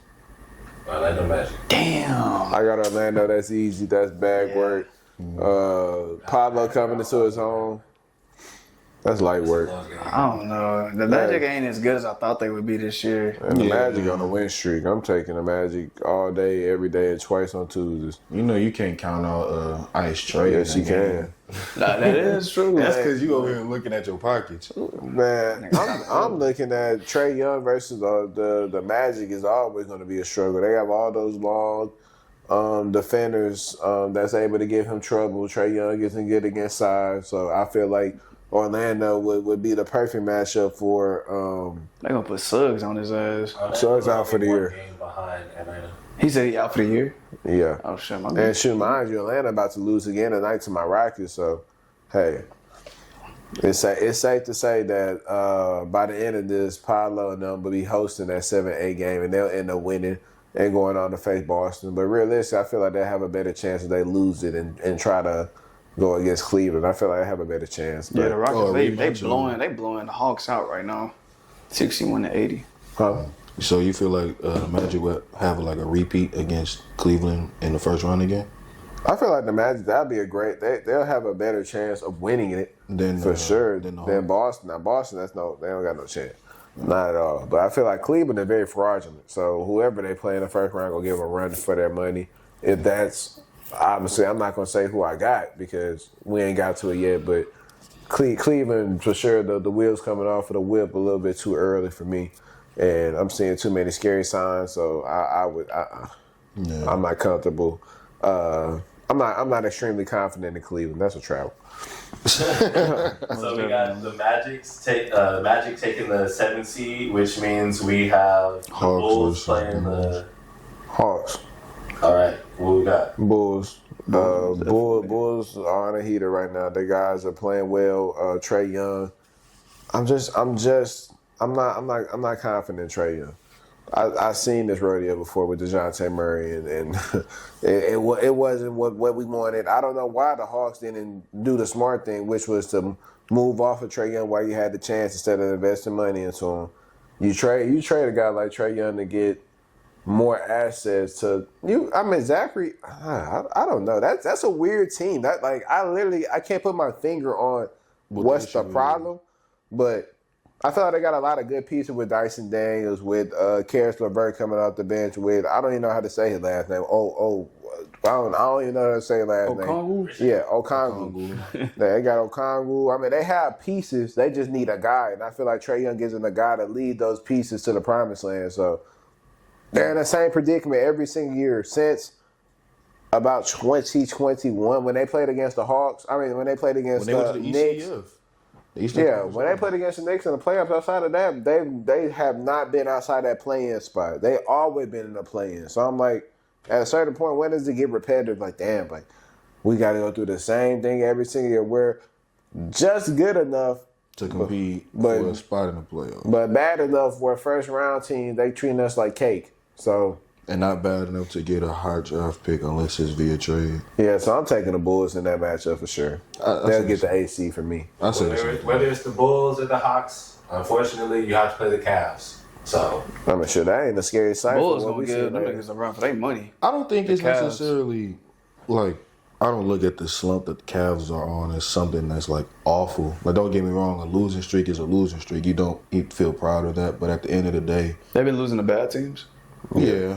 But I think at the end of the day, like, this is the first level of true adversity that they've had this entire year. So Mario, you got Cavs in 6. You got Bulls in 7. That'd be crazy. Out of the Bulls and the Cavs. Yeah. Kobe White That's taking that insane. team. I mean, clearly, like the Cavs are the better team, and Ain't no way. they've been on like a little. They've been going crazy this year. I'll be Bulls are not honest. beating them in 7. But got the I don't Bulls? know. I'm gonna say I got the Cavs for Oh. sure. But it's just like I don't know, man. If they, How many Bulls might surprise us. Who knows? 6, 7 games series? 6-7 game series. Now, if 7? yeah, Right, 6-7. yeah. No, I say like by 6 games. Yeah, 5-6 games. I'm gonna say 6 just to Tyler, keep it down. Charles, how many games? I had Cleveland in 6, but it'll be a competitive 6 for sure. That's what I'm saying. So Bulls might fuck around and surprise us, but Cavs most definitely the better constructed team. They had the better players. Had fucking Donovan Mitchell. So it's like What you about Donovan Mitchell, man? You asked me how many games, How many games? how many pockets full. that was good. So next you got Boston versus the Magic. What is your prediction? Boston versus the Magic. Oh, man, that'll be. Boston about to come here. I think that'd be 6 Boston away. I think they'll be able to neutralize Paolo to some level of extent. Force Franz to beat him from the perimeter because obviously that's his weakness in his game. In my personal opinion, is his shooting. I just don't. I don't know. The Magic they need some level of shooting, and they thought KCP would have been the answer to be able to play off ball from Pablo and Franz. And I mean, KCP clearly he's shown that he can't play basketball without the color Jokic. So I mean, Or LeBron. nah, I mean, sure, you know how he was with LeBron. I mean, he was a solid for LeBron. Don't get me wrong, but the level of shooting, that was never KCP. So our 2 and 7 is a BTA matchup. Oh, for sure. Oh, yeah. Yeah, I don't even know why he said Boston in 6. I think that this series might be the most boring out of them all. Like, That's gonna be an ass. the Magic just.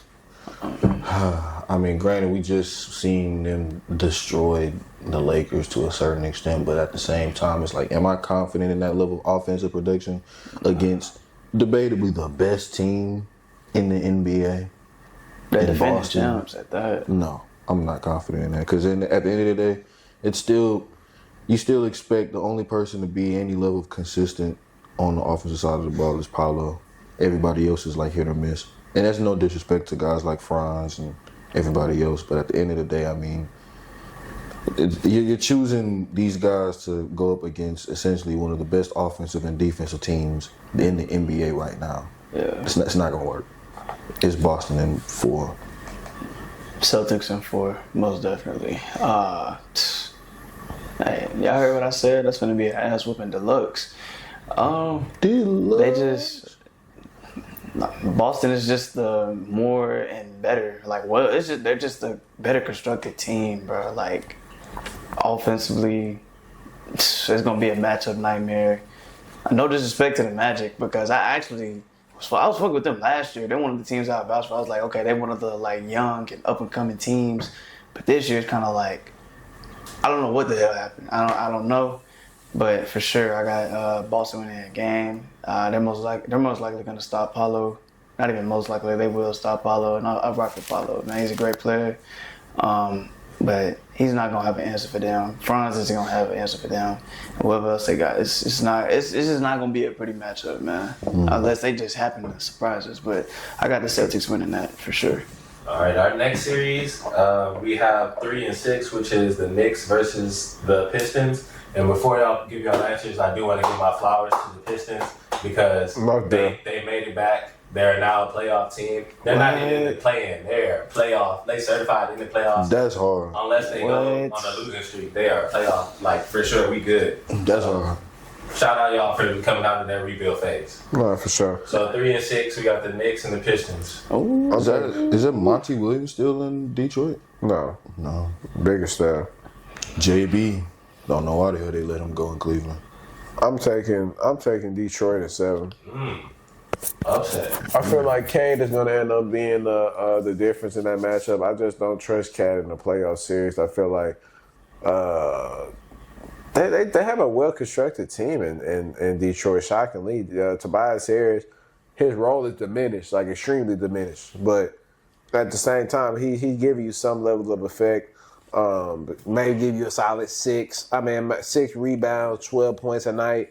You have a Sore Thompson, you have Ron Holland, you have certain guys. You have the backup point guard and Dennis Schroeder that'll be able to give you them energy off the bench minutes to keep that level of playmaking and somewhat of scoring ability. Cade, he's the superstar, obviously. So it's all, he's the ball's majority in his hands when they're playing. Cade, I feel like he's going to be the difference maker and realistically going to be the best player in this series.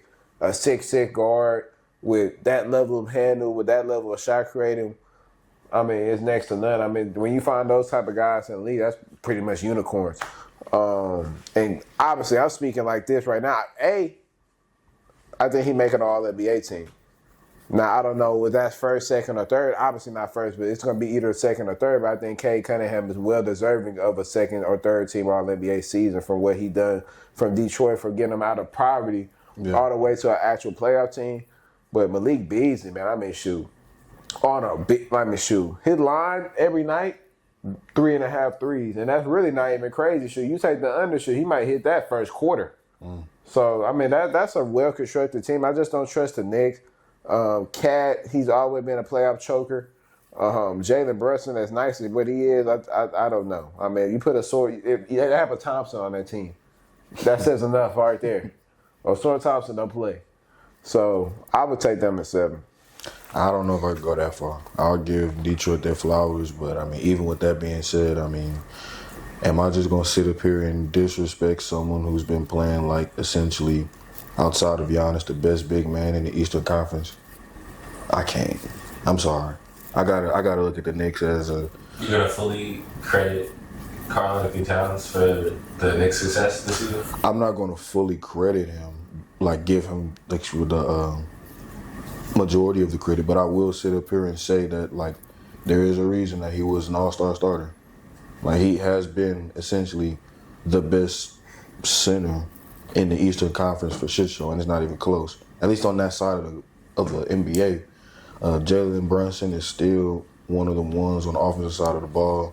And even with this magical ride that Detroit has gotten themselves on, we got to give them a pat on the back.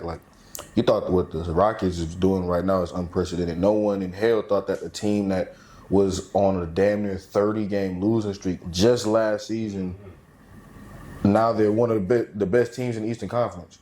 At least enough to guarantee a playoff spot. But even with that being said, at the end of the day, as magical as this ride is, there is levels to this. And I think New York personally is on another level.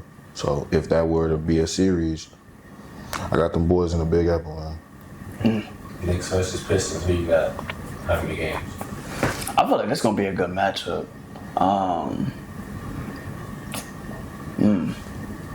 feel like it could be a good matchup. It can be a belt to ass. Nah, for sure. From who? From the Knicks, possibly. I think so. Same. How? Shit, if Detroit don't come to play. Knicks ain't been good he ain't been good all year. Then they wouldn't be third seed if that was true. But and then the East is weak. The East is weak, but even with that being said, there are levels to it in the Eastern Conference. Yeah, that's true. And the Knicks ain't on a level above the Pistons to the point where you just say that it could be a potential belt to add. I didn't say potential belt to add. The Cavs and the Celtics. I didn't say potential belt to add. I just say I'm not going to sit up here and say I'm picking an upset. Yeah. No, but I'm saying this probably has the best chance possible of an upset True. in the whole playoffs. Detroit looking like a dark horse right now. A dark horse for what? team. Huh? A dark horse for what? Yeah. I ain't saying they going to the finals, so Oh. I ain't say all that. Fuck no. I'm just saying they looking like they could potentially like knock out the Knicks, but who knows? You know what I'm saying? We see the Knicks in the playoffs last year, and they played pretty solid. They did good. You know what I mean? They just got to get past the second round. Yeah. But out of them two, Yeah. I'm gonna say the Knicks. I take the Knicks. It's probably gonna be a 7-game series. Yeah, it's gonna be a close game. Yeah, it's gonna be a 7-game series. So yeah, I take the Knicks. Last but not least, we got our 4-seed Pacers playing the 5-seed Bucks. 4-2 Bucks. 4-2 Pacers. I feel like no Dame, that's gonna hurt them tremendously. Dame get well or hurt. You got blood clots in your calf. Or is it calf or thigh? Oh man, I don't want to misspeak on that, but he has blood clots. It's his body. Yeah, so I'm praying for your recovery. his right calf. Yeah, so I'm praying for your recovery. Hopefully all is well, but for your team, it's not going to be well. They haven't been good all year. Giannis, his 30-point outburst, 12 plus rebounds. It's not enough anymore. Bobby Porter's being gone for as long as what he's been from the suspension that hurt them, obviously, of course. But I feel like even with Bobby Porter, they really weren't no team where I'm just like, oh my God, I'm scared of the Bucks. Like, Giannis is a great player. That team, I don't know. It's something about I don't know. We'll get into it because we have a topic, but I'm not confident in the Bucks whatsoever, and I feel like changes will be made in the offseason. Yeah, it really does suck. We just had a whole topic about like who got the most pressure, and I picked Giannis because it's like if you get another first round exit, then how much cachet can you really pull from a franchise that hasn't seen a trip in the playoffs past the first round in 3 going on potentially 4 years, and now you just lose another critical component to your constructed team in Damian Lillard, who was supposed to be your Robin to the Batman that you are. It really does suck because, prayers out to Dame for sure. That's the same stuff that took out Bosh's career. So that's definitely serious. As far as the Bucks' chances against Indiana, should we look at Indiana in a whole new light from what they did to this very same team last year, granted with no Giannis, but even with that being said, is that addition of Giannis enough to make that much of a difference to where Indiana is going to be looked at in a completely lesser light? I don't think so. Because, like you said, all NBA Giannis is amazing for him individually, but as a collective, it's not enough. And unfortunately, it'll potentially show up against Indiana. It'll probably be the same result. Indy in 6. I feel like the Bucks, solid team, but I feel like Pacers better. I feel like they'll get the best of them. Yes, the Bucks have Giannis, but When the Bucks won the championship, was that before Dame? Yes. Yeah, that was with Drew and Grayson Allen and them. yeah. It's kind of the same team, but sorry, not to cut you off. Nah, yeah, you good. I feel like But, the Bucks are a solid team, even with Giannis, doing what he can. But I just don't feel like they're better than the Pacers. I really don't. So for that reason, I'm gonna go Pacers. Yeah. Probably be like a 7-game series. Yeah. Allie been low key cooking too. By 6, I'm gonna say 6-game series. It'll be good. Next topic. I hate Nemhard. That nigga sold me some money. But yeah, speaking of the Bucks, man, if the Bucks lose this year in the playoffs, who's the first to go and why? Giannis. It has to be Giannis. Strictly just off of, he can't take no more of this. Like, losing is driving him insane. I done seen too many speculation from summer after summer, him saying, okay, like, if y'all don't do something, I'm out of here, and I'm out of here. Sure, you made the move for Dame. You thought it was going to work out, it ended up not working out. You brought in, you changed coaches midway through the season, and it got worse. At a certain point, Giannis, it's clear that Giannis wants to win. That's his main priority. He wants to win. The money and all that stuff, he's going to get that wherever he goes. But his main priority in this league right now is to win. The Bucks isn't giving him the best chance. And obviously, Milwaukee isn't the most appealing option for a lot of free agents to come to. So, realistically, the only way you're going to be able to get that level of talent with either A, you're drafting well, or B, your trade. It's a trade, but it's never going to be, oh my God, like we just got this big free agent in Milwaukee. Like nobody's coming to Milwaukee. So, I feel like Giannis would be the first one to go strictly because he's tired of mediocrity. He wants to get back to the heights of NBA, being an NBA champion, or at least competing realistically for NBA championships, which I don't feel like he had any realistic possibility of doing with this constructed squad, with Dame, with Kyle Kuzma, with Brook Lopez, with Bobby Portis, with all these guys they have on that team. I still don't feel like at full health they're competing with the likes of Cleveland, with the likes of New York, with the likes of Boston. I mean, hell, they lost last year to they didn't have Giannis, so I'm not going to sit there and say that. But even to Indiana, they'll give them some troubles with a full healthy squad. So I feel like Giannis, at a certain point, enough is enough of mediocrity. And I feel like he'll be the first one to dip if they don't do what they're supposed to do in the playoffs, which looks really likely with Dame. You're not knowing how long he's going to be out with the blood clots. Prayers up to Dame, by the way. Yeah, prayers up to Dame. You don't think that they'll get off of Dame instead because Giannis is so valuable? So the trade value is not the same. Yeah. Damn. I think. Yeah, I feel like if Giannis leave, Dame will also leave. Yeah, Dame is in the point of his career where he's only missing a championship.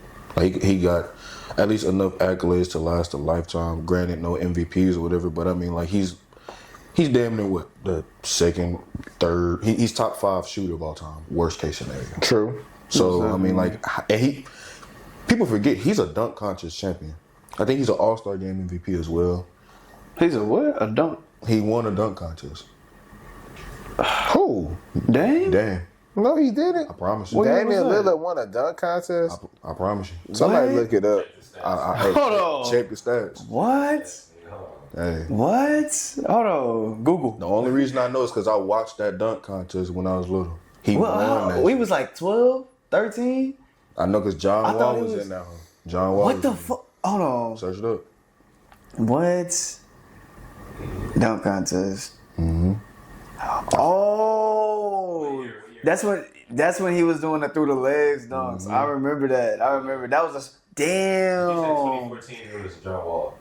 Damn. He competed against John Wall. But It was 2014. John Wall won, but he was in it. no. Dame won. Damn. He won a dunk contest. I don't know if it was that one. Just look up dunk contest winners. What? But he was eliminated in the second round. John Wall won it. Damn. Check the stats. But hey, I forgot about that. Yeah, he did like the between the legs. I remember that. Damn, you don't like the memory, bro. You But I'm not gonna lie. The Bucks are going to do everything that they can do to cling on to Giannis, and this acquisition proved it when they try to get Dame. Like they're willing to do anything by him. The organization bends to his will, and I don't know how much blame should realistically go to anything outside of injuries, albeit they did not meet expectations. But the fact that they didn't meet expectations prior to the level of injuries that they got from Damian Lillard, Bobby Portis, the loss of an asset of Chris Middleton's stature. I'm not Sure, gonna Chris lie. Middleton went really little to nothing by the time he was out of there. Sure, he was doing little to nothing. But I mean, even with that being said, Shit, though, it's- I mean, In that corner chilling. even with that being said, though, I mean, that's a cornerstone or one of the cornerstones from a championship winning team, and you just let that go. Granted, you got to make moves to improve, but if I'm the Bucks and I want to improve, if things don't go my way, first thing I'm looking to do is get rid of one of the biggest curses in the NBA. Oh, Doc Rivers. The doctor. damn. The That's doc- crazy. Dr. Water, Doc Rivers. That's crazy. But nah, he, bro, I don't. Did you see his comments talking about how people criticize him so much for blowing 3-1. 4-1 or 3-1 leads, and he talking about some you got to give me credit for them 3 wins. I'm like, what are you doing, bro? Like, Hey, what? he has the most blown 3-1 leads in NBA history, and it spans for multiple franchises. He might have outside of injuries to the Clippers, he might have dead-ass single-handedly fucked up any hope that Kawhi and Paul George had in winning a championship when they were in the bubble, because that was the healthiest that they've been, and they were all playing at excellent levels prior to that. He did that with the Magic too, with Tracy McGrady and them. I don't know if he did that with the Celtics. I'm not 100% sure, but he was a coach of another team prior to going to Milwaukee. Wasn't he the coach of the Sixers? Wasn't he?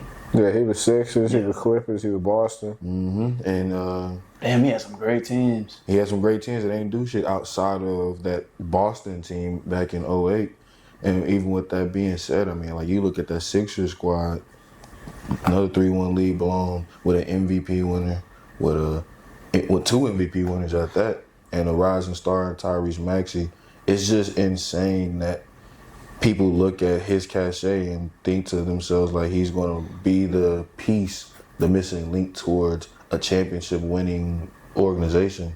And the fact that nobody in the NBA has caught wind of that, to the likes of even a team as talented as the Bucks got rid of a great coach of Budenholzer for his services, it's like, well, you have to make some type of change. The defense is not the way that it's supposed to be for as talented of a squad they have on the defensive side of the ball. And even with all the injuries, Milwaukee is one of the few teams in the Eastern Conference that at the beginning of the season you realistically would consider competing for a championship if at full strength. Now, they're not at full strength. We know that right now. But damn it, they ain't supposed to be this. They're not.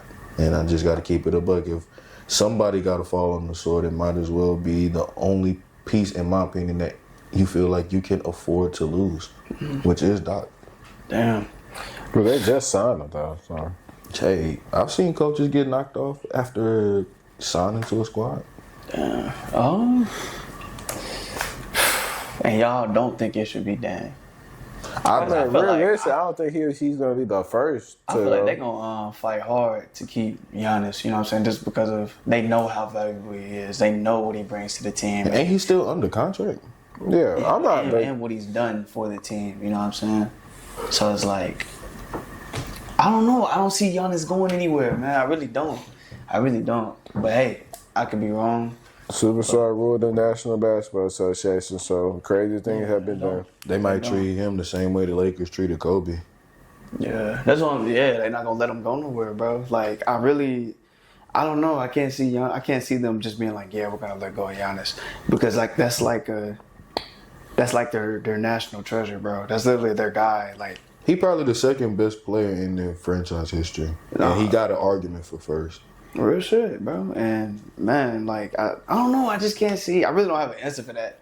That's why I'm doing this. So it's like I really don't see Giannis going anywhere. Honestly, if they get off a guy, it might be Dame, or it might be you said the head coach, Doc Rivers. Yeah. That's crazy. They give him a curse. They call him the curse or whatever.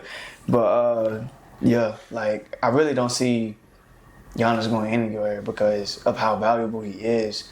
And yes, there may have been like the little speculation of him wanting to win, and he's not getting that done out there in Milwaukee. Yeah. But I just can't see like on ESPN, Giannis has been traded to this and that. Like, I don't know.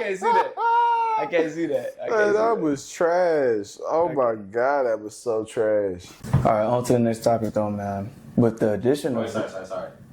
Like, pull your shorts down. oh yeah, that nigga looked naked in the last video.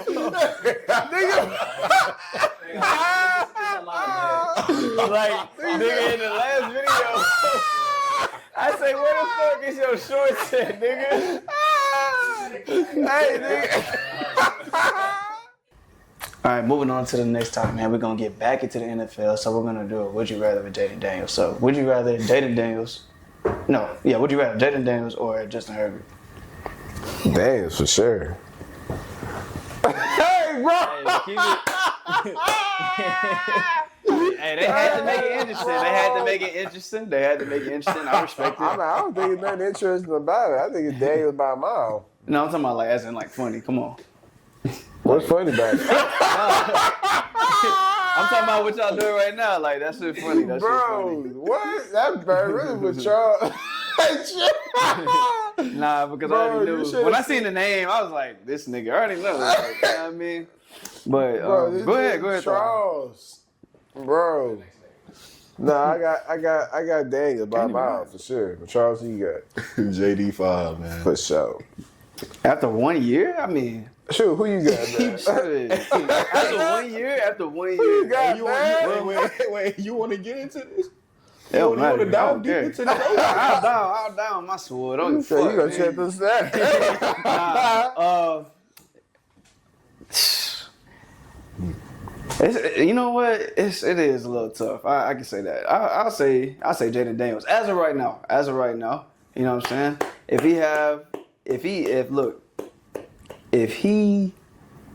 I ain't gonna say even if he has a sophomore slump because shit, hey, he got more playoff wins than my quarterback. So hey, I ain't care You know what about the I'm playoff does. He just looked like a better overall quarterback. Decision making, clutch gene. He done showed it all in 1 year. I mean, shoot, the leg abilities. He better running. He's a better thrower of the football. better throw the football is crazy. I mean, shit, we seen the throws he made. We seen the throws that Herbert done made. What you And mean? where did that got him though? I mean, Yeah, shit. I mean, with Jayden Daniels, yeah, I mean, hey, I can't even say where But it got him. I'm Because it got him to, you know. I'm saying prior to the playoffs, like forget playoff success. I watched Jayden Daniels play. I'm like, that's a better quarterback. His legs are dynamic. He for sure know how to use his legs. He can do it all. Honestly, he's a great quarterback. I mean, that's why I really had no argument. But Yep. shit, Herb can use his legs. You know what I'm saying? He got an arm. That's what he's known for.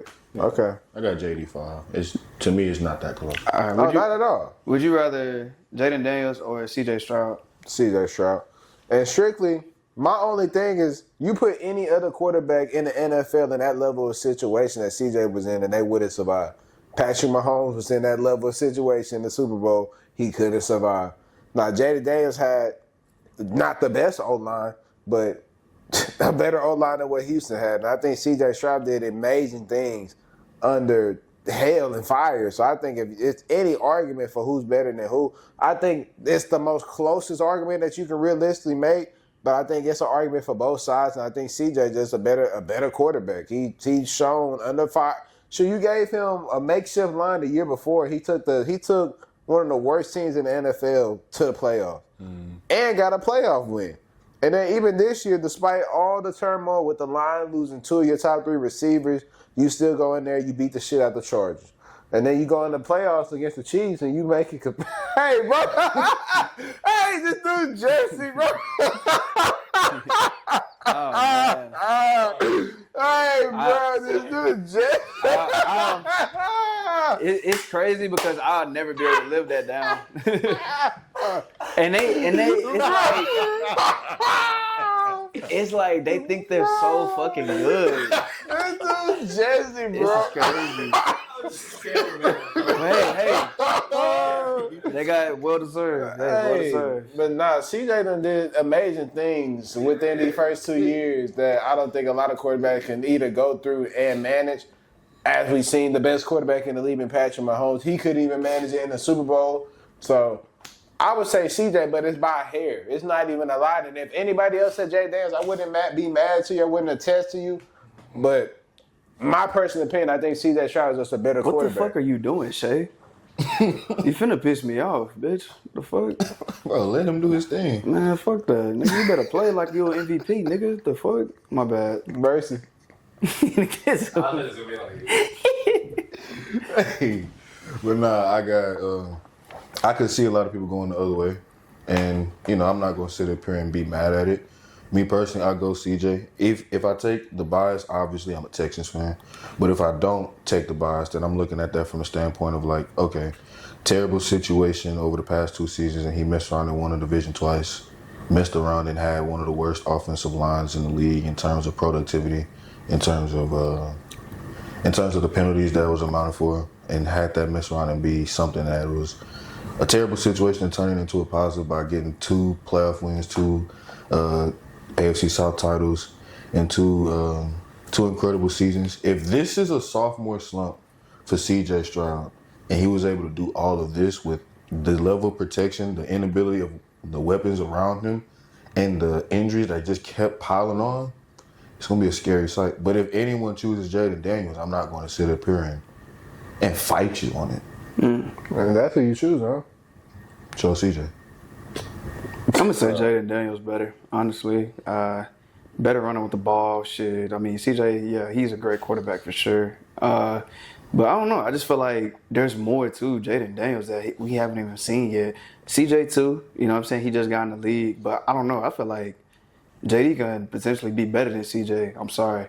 That's just how I feel though. Like I don't know. You said potential? Cause I'm like, you saying he better than him now? Yeah, even, but He chose I'm Jayden saying, yeah, I chose He Jayden said Daniels. the potential to be better than CJ. But I'm like, you already saying CJ, but he better than CJ now. I feel like he is, but I feel like I feel like there's more to his game that we haven't even like seen yet. Like this is year 1. We said the same shit with CJ last year. I mean, his rookie year. Yeah, whatever. I see where you're coming from. Because, I mean, even if you take the recency bias into the equation, I mean, it ain't that many rookie quarterbacks that went to a conference title game in the first year. And it ain't that many quarterbacks I can say that's just like, oh yeah, like that nigga fucking with Stroud on some shit. But yeah, like I don't know, JD, he nice, bro. I don't know, I fuck with him. I fuck with him tough. He's a great quarterback. So is CJ, but I got Jayden Daniels by a hair. I'd say that. That's understandable. Jordan Love. Or would you rather Jayden Daniels or Jordan Love? Jayden Daniels, not even close. I mean, Jordan Love done got y'all with the gimmicks. He done got his payday, and now he's showing his true colors. He just a gunslinger. It's not even too much to it. It's Jayden Daniels. I'm not even gonna waste your time. Jordan Love is not a bad quarterback, but the things that I've seen towards the end of this season give me a little bit of pause.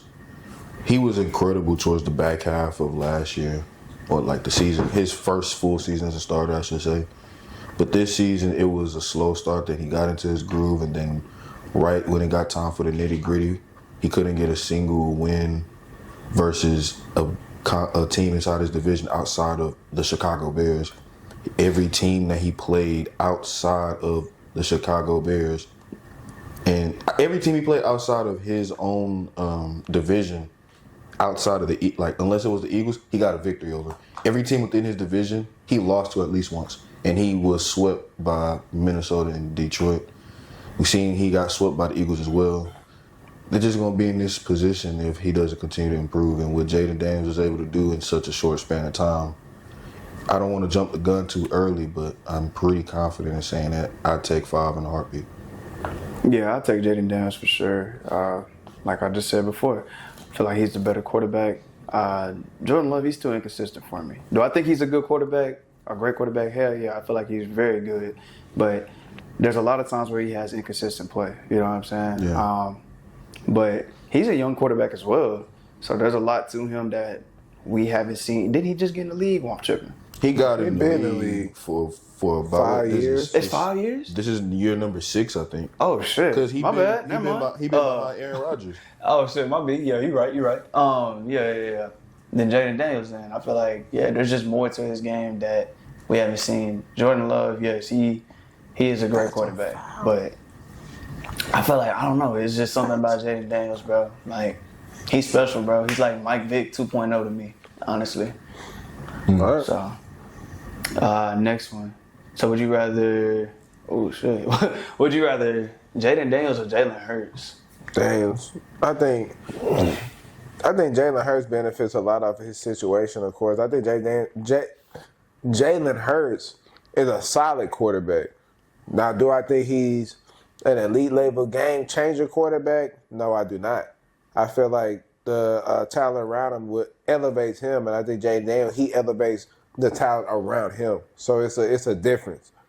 I feel like in the spirit of Cam Harvey, what are you doing with the situation that you're in? And you can't change the situation you're in currently. So you have to, like, if Cam were here, yeah, you would say, The name of the game is winning. But then he would end up saying it would be Jayden Daniels at the end of the day too. So that's why I'm like, Cam got two sides to this story for sure. But I'm going with Jayden Daniels over Jalen Hurts. Congrats to the Super Bowl, by the way. That you played a hell of a game in it, but that didn't change my opinion on the amount of quarterbacks that were better than you before it. I want to say Hurts. I want to. So Then say it. do you think? I don't want to that bad. Do you think if there was a different quarterback on the Eagles, they still would do what they did? Yes. So even if it was like Justin Herbert. Yes. Herbert's a better quarterback. Better. He better than Jalen Hurts. Wait, no. I'm gonna say something crazy. Now Herbert, talent ability for sure, but I mean results and Hurts put up the results. That's what sets him apart from a Justin Herbert. Now, Herbert, if you thrusting him into that level of situation, I do think you have a good chance of winning. But do I think you have the same level with Hurts? No. So the Philadelphia just got an amazing system. I feel like they have the best O-line, the best running back. They have one of the top 2 minimum receiving cores. The defense was elite. Upper management is insane. You believe this, but what happened to the 49ers? They had an amazing system, and then McCaffrey got hurt, and they're trash. Yeah, but it's the just their 49ers, time. It's just their time to come off of them. and the 49ers never really were able to capitalize off of that. Because people get hurt. Well, not even just that. I mean, like, the 49ers and the Eagles draft extremely well, but I feel like Howie Roseman is a better GM than John Lynch. Now, that's just me personally. By far. Yeah. Most definitely. It was it you or me? I forgot. Oh, yeah, me. I want to say Hurts, but I don't want to that damn bad. Jayden Daniels I watched Jayden Daniels. Shout out to the Commanders for real. I personally remember this. One of the worst experiences I had as a Texans fan was going to the game against the Lions when we were able to find a way to lose a game where we forced 5 turnovers. And Jayden Daniels made sure that we weren't the only team to lose that game. Shout out to them for coming back against the Eagles. That game alone was like, okay, yeah, I know that this dude is something serious. So I got Jayden Daniels. My bad. So look, this one's a little. I ain't gonna say it's tough. We can. I can say I'm gonna say Jayden Daniels. No, I'm gonna say Jayden Daniels for sure. I'm gonna say Jayden Daniels. Hurts has the character to, you know what I'm saying, to be like, oh yeah, Jalen Hurts is better. You know what I'm saying? But if you looking at these guys, you know what I'm saying, Hurts might got that leading ability. He might have like that better let me see, what can I say? Would the right word be communication?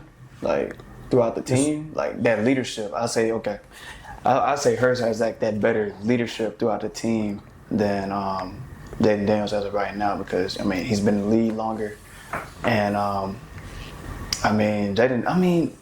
Jalen Hurts, he just won the Super Bowl. I say he's top 10 at the moment, but it's I keep saying this, but I just feel like Jayden Daniels has the potential to be better than him. He is better than him, but like it's just this is year 1 of what we've seen from him, and we're just like, damn. Like, what else do you have in store for us? You feel me? Like, can you keep on playing like this? Can you play like this your sophomore year, your junior year, all that? Can you keep on doing this? Can you play like this consistently? The projection is crazy. Like, exactly. His elevation that we are expecting from him. For real. If he's doing this, then who knows? The skies might not be the limit. It might be the floor. Because I don't recall Jalen Hurts looking like this his first year in the league. Like, he was solid. He was a backup. He was, yeah. I think his first year as a starter, he went to the playoffs. Yeah. I think he lost to Tom Brady. I do remember that. Yeah, like Jalen Hurts is good. Don't get it twisted. Like he's a great quarterback, no cap. But like, if I'm looking at potential, especially like I'm comparing you to a rookie quarterback, I'm just like, damn. Like, we do need to give it a little more time. But I'm gonna go ahead and say Jayden Daniels. His potential is like out the fucking roof. I feel like what we're seeing from Hurts is what we're gonna get from Hurts. You know what I'm saying? Like, this is what year is this for Hurts? Year 5, around that. 6 maybe. Shit, maybe longer than that. I don't know. Maybe longer than that. But he's been in the league for a minute. He's been in the league for a minute, and granted, he's had like a great team around him, great weapons, and this is still what we're getting from him. So it's like, okay, we're looking at Jayden Daniels. He only had Terry McLaurin and what's his name? Zacchaeus or whatever his name is. He has Zacchaeus, you know what I'm saying? And he made this happen in year 1, and none of us expected that. So yeah, I'm gonna go ahead and say Jayden Daniels for sure. Next one, would you rather Jayden Daniels or Matthew Stafford? Nah, that probably wasn't the closest ones. I'm not gonna count, but I have to go Matthew Stafford, man. I just like Stafford. Stafford, I mean, you give him some level of decent weapons. I mean, shoot, that offensive line was atrocious. Whole year was atrocious. He willed that team. Mind you, they was in the middle of a rebuild. They traded all their star players from Jalen Ramsey. They had Aaron Donald retire. Von Miller, he left. Whitworth. I mean, just his whole championship team left, and he elevated that team. Mind you, the rookies and the second-year players ended up coming along, and Puka Nacua is that guy. But I think Matthew Stafford, he's just a difference maker with the ball in his hands with some level of time. I mean, shoot, he really, I swear every time I watch Matthew Stafford, he's under duress. I have never seen a Matthew Stafford game where he's able to sit back in a pocket and make a read without getting popped in his mouth or running for his life. But I like Stafford. I think Jayden Daniels, he could be better than him eventually. I feel like he has the tools to be better than him with his running ability, of course. I mean, his deep ball accuracy is, next to none. But we all know Matthew Stafford for being that gunslinger. I mean, all the way back from Detroit, his arm talent is next to none. So I think as of now, I would take Matthew Stafford. But in a year or two, we can revisit the question. I think the answer may change, but I would never disrespect Matthew Stafford, especially after that Super Bowl win. I go the opposite way. The passing ability may be a gap, but I don't think it's as large of a gap as that ability to be a dual threat quarterback. Not even close. Not even close.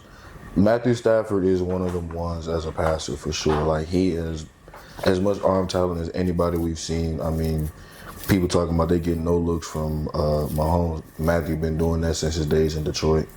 But even with that being said, though, and if you factor in age too, I just like what Jayden Daniels brings to the table on the offensive side of the ball. I mean, his situation wasn't necessarily the greatest either. His defense was atrocious, whereas the Rams' defense was peaking, and the Commanders were able to still get to a position in which they finished second in their division, but they ended up with, I believe it was 11 or 12 wins, and the Rams just barely got to double digits towards the last week of the season. Now, with that being said, it would be an interesting matchup if they would have played in the playoffs, but I just don't think that at this particular stage in time, Matthew is able to do some of the things that Jayden Daniels was able to do in terms of carry job. Now, he did do his thing in LA and carrying that team, literally willing them to the playoffs, but while his situation wasn't favorable, Jayden's was far from favorable as well on his own right. So I got to give more flowers to the dude in the nation's capital. So you going? Daniels. Mm-hmm. Damn, that's crazy. Me personally, I'm picking Stafford. Stafford, man, I don't know, man. It's just something about him, man. We've been watching him since them days in Detroit, and we seen what he did with Calvin Johnson and shit. Like, I don't know. It's just Stafford, bro. He's just. I feel like he's just a better quarterback in my eyes, more experienced. I mean, he's been playing amazing since he really got in the league. Honestly, he's been consistent. I can't say Matt Stafford. I mean, I can't say Jayden Daniels is better than Matt Stafford. Not right now. Does he have the potential to be? Hell yeah, most definitely. And that's been like my main thing with Jayden Daniels. But now right now, I gotta say Stafford, bro. They literally just pointed out all the reasons, like his situation. I mean, yeah, their situations weren't the best, but I feel like Matt Stafford is just like, he's trustworthy. So is Jayden Daniels. But we've seen what Matt can do. He's been in the league longer. It's just, I've seen what Matt can do, and he's trustworthy. I feel like he's more trustworthy at the moment than Jayden Daniels. Mm-hmm. So that's fair. Yeah, that's all I can really say about it. All right, last one. Would you rather Jayden Daniels or Baker Mayfield? Jayden Daniels. It was easy for me. They played head to head. They beat them. Baker Mayfield, he had a rejuvenation of his career for sure, by far. I think it's very impressive to see. He was the laughing stock of the league at a certain point, the butt of a joke. And all of a sudden he's in that realm of competent quarterback. He was a Pro Bowl quarterback. He did lead his team to a playoff dub. I mean, not a playoff dub, but a playoff appearance. And a lot of people wrote him off. So I feel like Baker Mayfield, he is one of the most slept on quarterbacks in the league. Pull up some Baker Mayfield highlights. You'll thank me later. Tougher they come, but I feel like Jayden Daniels, he's better than him right now and for the foreseeable future. The characteristics and traits that Jayden Daniels have is next to none that Baker Mayfield honestly don't have. Baker Mayfield's a gunslinger. He's a tough guy. He's going to be a great leader of a football team, but as far as elevation, as far as who's going to take me to that next level, I think Jayden Daniels just has. He's a step ahead, and he's only a rookie, and it's only going to get better from here. So I think it's Jayden Daniels. Question: really? If Jayden Daniels has like a bad sophomore slump, like worse than CJ, are y'all gonna write him off, or y'all still gonna like have faith and like believe in him? To answer your question, have you wrote CJ off? No. That's the answer. I'm saying, if he has a check worse, them stats. if he has a worse, like if he has like a way worse like sophomore season. Nah. Okay. You check them stats. But I was just asking. I think it's kind of crazy because Baker, if you look at his career since college, I mean, like, he's honestly been like that. A walk-on at Tech, and he ended up transferring to Oklahoma. Now he's a Heisman Trophy winner. He's the real definition of an underdog. He's probably, over the last, 30 years, the best quarterback Cleveland has had. Yeah. That's insane. That's Jesus Christ, Cleveland. What the hell are you doing? But gets blamed for a bad situation, goes on a couple of hiatus trips, and then he finds his way onto Tampa Bay, being the successor to Tom Brady. And while I'm not gonna sit there and say he's living up to his filling his shoes, I mean, he's won the division every year since Tom Brady's retired. Tom taught him some shit. Mm-hmm. Like, that's actually pretty damn impressive, albeit the NFC South ain't the greatest, but that's impressive as hell. So I want to give him his flowers. But even with that being said, there's just some things that I personally don't like with his decision-making as a passer, that at the end of the day, this is just who Baker Mayfield is. If there's any deficiencies in Jayden Daniels' game, then those have times to be corrected. And even with that being said, it's not that many that I could personally name off of the comparability that there is for Baker. So in that instance, I got to go with Jayden Daniels as well. Yeah, I'm going to go Jayden Daniels as well. Baker's made a name for himself, and he has for sure turned around his career. Like I said, man, he's like the true definition of a walk-on. Loved him when he was at Oklahoma. When he got to Cleveland, it was kind of like, damn, I was rooting for you, bro. But then he got to Tampa Bay, turned his career around. And he's been great ever since, you know. I feel like, that's crazy. The guy's only like 5'10", and he's doing this. So, Baker Mayfield ain't that tall. He like 5'10", 5'11". Yeah, I think he's 5'11". Yeah, 5'11", my bad. But like, shit, he's the real definition of a walk-on. Like, not a walk-on, my bad. He's the real definition of an underdog. He remind me of like Jimmy Butler. Like, get the most out you can out of yourself and find a way to maximize it. Yeah, he's a great quarterback. And how old is Baker right now? He's young. 28. Y'all think? I mean, Baker probably got a little more left. I don't know. He could probably. He's 29. He's 29. Turned 30 in April 14th. Yeah, Oof. He been in the league for less than 10 Baker years. Mayfield's 6'1". Sure. He is? Well, even with that being said, he's undersized for NFL QB. He is? He's 6'1"? I thought they be boosting height as hell. Nah, I heard he was like 5'11". Like, I heard he's short. He looks short. Even when he was at Oklahoma, he looked short. But even with that being said, though, Hell no. If Kyler Murray 5'10", Baker Mayfield though, nowhere near Kyler Murray. Man, they both look short on the field. Che got hurt again. No, he right there. he's right there. That's him. Well, What you say? Let me get that shit from you. But I didn't. think is. Do you think Baker messes around and gets a ring in his career? No. As a starter? If he does, man, Baker would not get a ring. Tampa Bay, they'll have. They would have drafted well, very well. They would have. They have to build. Well, they have to build even more around him. Let me say that. I mean, man, you never know. Flacco got him one. Yeah, y'all never know. Yeah, times was different back then, though. They had a great. Foles got him one. Yeah. Sure, only time will tell. Yeah, only time will tell. Anything's possible. Like, honestly, the Super Bowl is like in the air. Like, it's up for grabs. Anybody can win it any year. I mean, unless you the fuck. I ain't even gonna say that because Chiefs almost won it this year. But last question that I got for y'all is Baker top 10? Yes. Yeah, most definitely. Glad we all in agreement. Yeah, I for sure say that. But yeah, I'm gonna go Jayden Daniels. I feel like there's just much more to Jayden Daniels than there is, once again, potential. I just feel like Jayden Daniels has much more to offer than Baker Mayfield. Respect to Bake though. I fuck with Bake for sure. That boy love that potential word. But man, with that being said, man, we gotta conclude episode 45 of Check the Stats Podcast. Man, if you made it to the end of this episode, make sure you like, comment, subscribe. Make sure you follow all our personal handles. It'll be down in the links below. Versea, Omari, been a pleasure, man.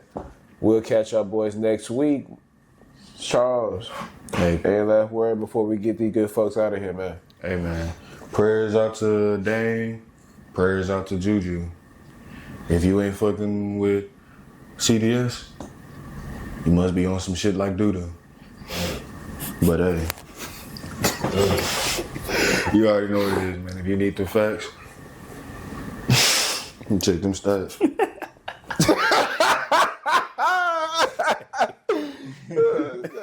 Question: If Jayden Daniels has like a bad sophomore slump, like worse than CJ, are y'all gonna write him off, or y'all still gonna like have faith and like believe in him? To answer your question, have you wrote CJ off? No. Special, yes. I'm saying if he has worse, like if he has like a way worse like sophomore season. Nah.